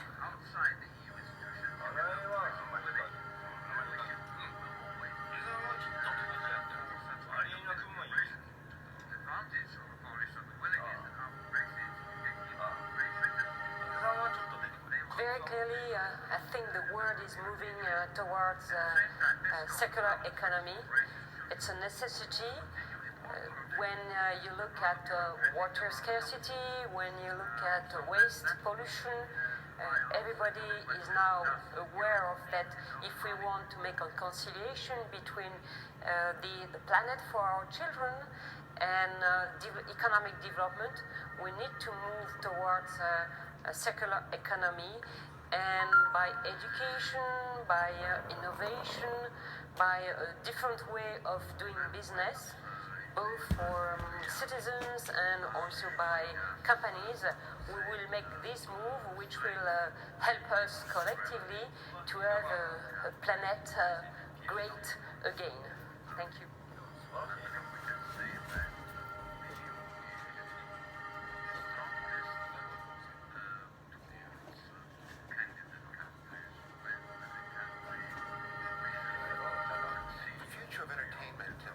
Century is going to be shaped by the twin forces of globalization and digitalization, both of which are moving in terrific for consumers. Digitalization means that people will be able to consume entertainment wherever and whenever they want, and globalization means that that opportunity will be given to people around the globe. While there's some concern that large companies are going to dominate the future of the entertainment landscape, I actually have a different view because I feel that digitalization is very empowering to creators. And when you think about phenomena like YouTube and user-generated consumption, these are powerful forces. Similarly, digitalization has allowed the falling of distribution barriers. Not only is production much easier, but the ability to distribute it to people is much easier. And we're really living in a golden age of entertainment with many more choices than we have. And it also means a greater conversation of ideas. And again, all of this is happening on a global scale, which is really enabled by digital technology.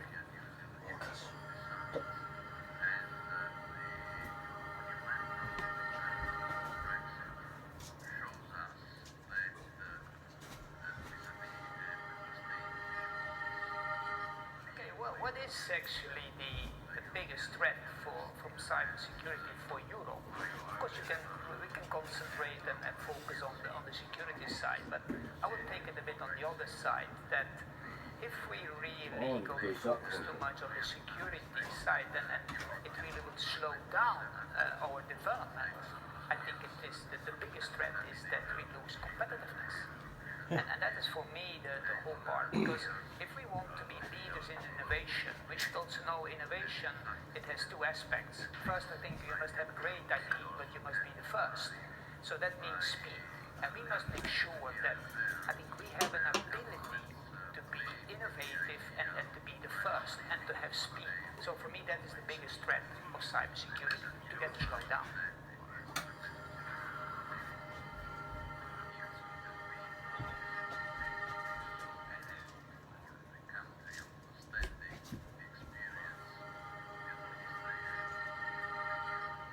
So are we suffering from eco-anxiety?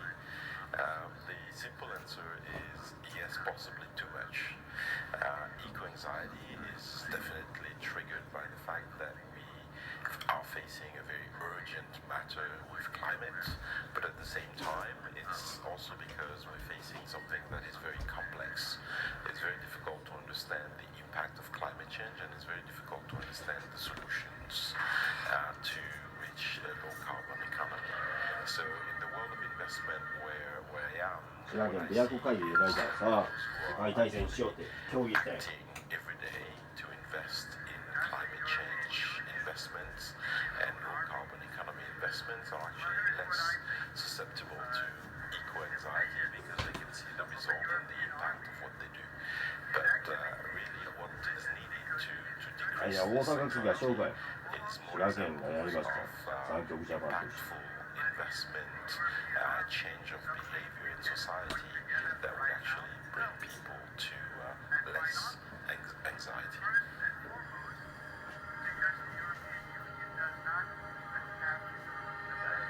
What? いやだよ。パペット。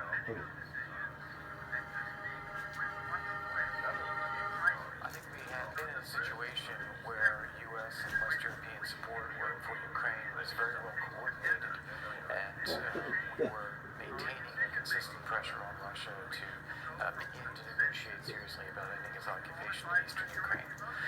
Unfortunately, I think now the impeachment dynamics in the U.S. have really knocked U.S. policy off the table.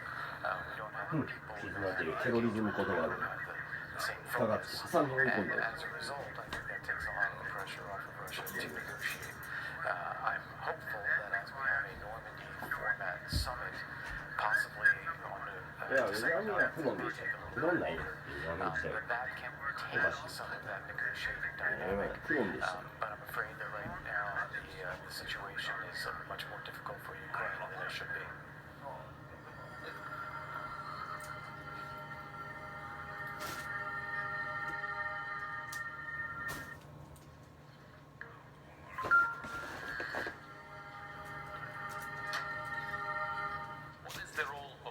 In modern Russia.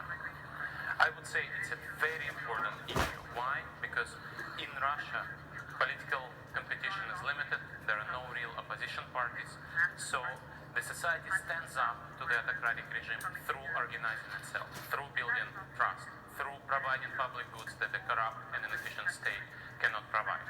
And it's not just protesting corruption, it's not just about asking for democracy and rule of law.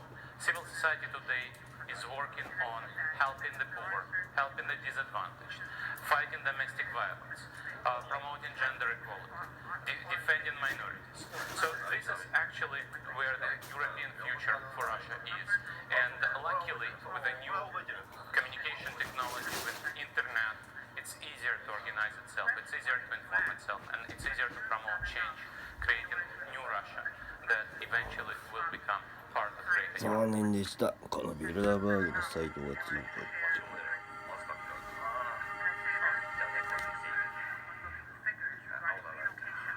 ていいわやろこいつが。At a time when 1,000 NATO troops are stationed at the border between Estonia and Russia to deter possible Russian aggression, when President Macron is speaking about what he calls cercle concentrique, when citizens in Moldova and Georgia are questioning whether Europe and the US will come to rescue if there is a security guarantee, and when sanctions against Russia and counter embargoes have become kind of the very essence of the idea of a European security policy, well, what can we expect from Russia? We know that Putin is actually more popular than most of his competitors. But will Medvedev be a different leader than Putin? In short, can we expect a different kind of trajectory from Russia in the coming years when the bureaucratic elite inside Russia is focusing more on digitalization than what some might call modernization? As always, the views on Russia are diverging.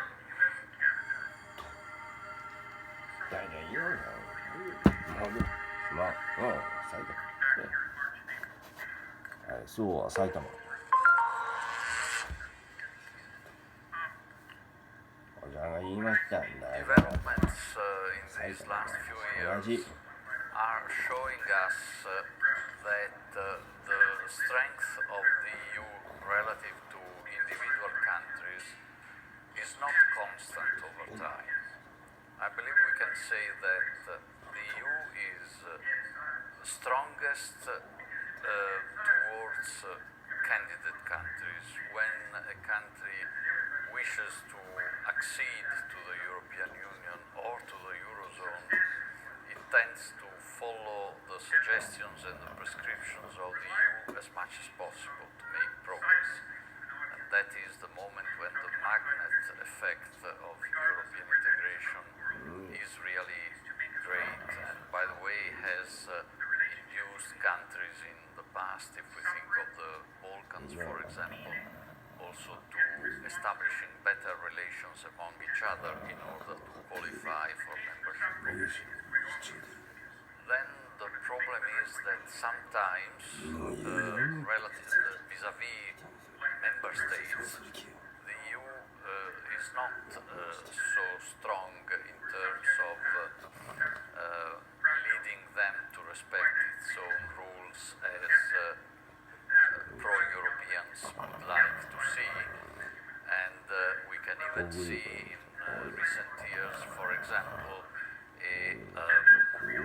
greater leniency in terms of allowing infringements of the Stability and Growth Pact. But then the most recent experience is how difficult it is for a country to leave the European Union if it so decides. And the monumental example of Brexit shows us that vis-à-vis a member state which wants to leave the European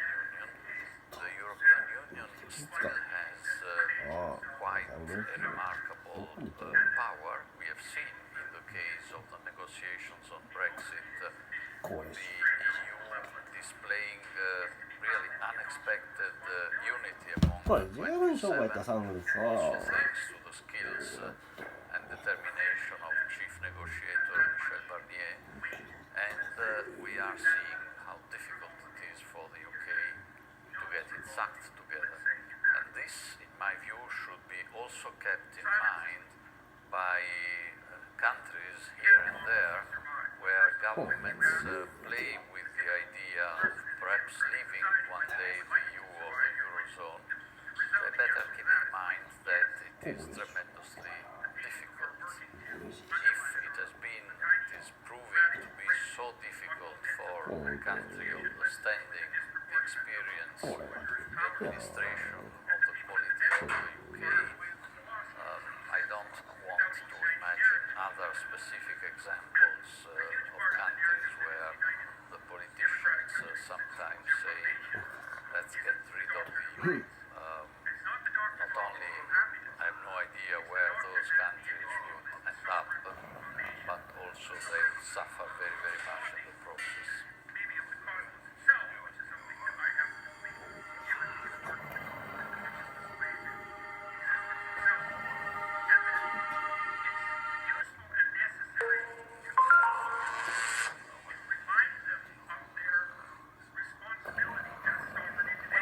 About the 2015 migration crisis, it is true that we have gone a long way as a European continent.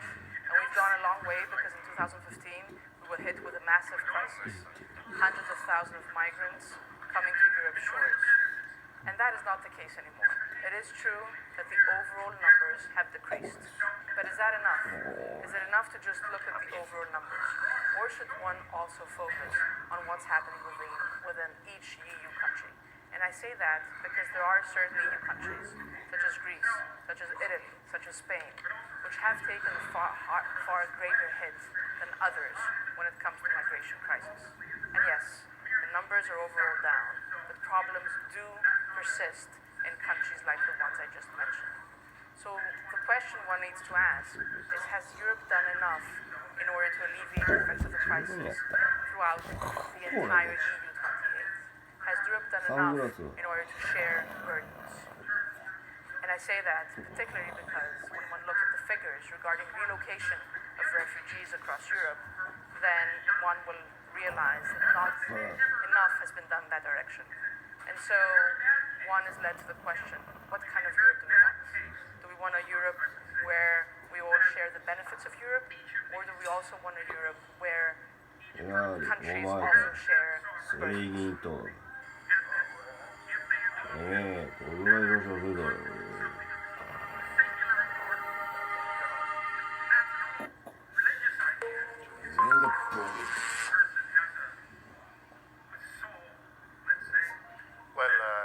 Now it is the end of the Vienna meeting, which was a great meeting. We have had excellent discussions, we have learned a lot, and we have thought a lot. And now I hope to see you in Paris next June. It will be a plenary session, and all of us, we shall be there. So please do come to Paris. Right.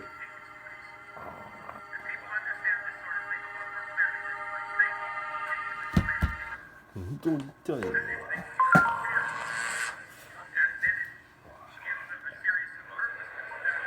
the European Union need its own army? Well, here's what I think. The vision of a European army is actually a useful vision because it is good to know what the long-term goal might be. 俺は証拠出したいよ。 But is the European army something we can put together right now? No. And why not? First and foremost, because the European Union does not even have the mechanism to come up with clear political decisions and to speak with one voice in crisis. So the first step which we in the European Union need to take together is to change our decision-making process.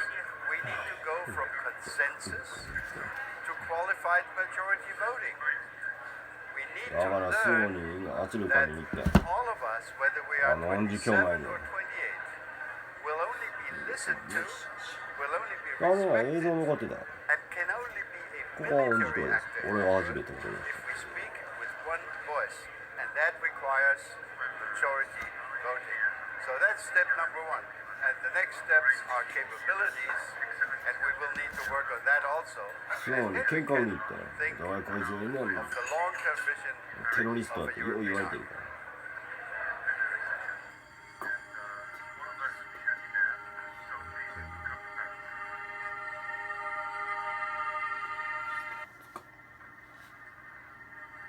分かったよ。 So I'm Jane Harmon, and the question is, what is the future of political parties? I can speak to the U.S. more than anywhere else. I was a member of our Congress for 9 terms and left because it became so partisan and dysfunctional. At the Wilson Center, we study this, and there are some remedies to the problems. But bottom line, in the U.S., our tradition is 2 parties only. In Europe, there are multi-party systems in most countries. And we're seeing the rise of populist parties. In the U.S., we have no populist party. We have a Republican Party that is now dominated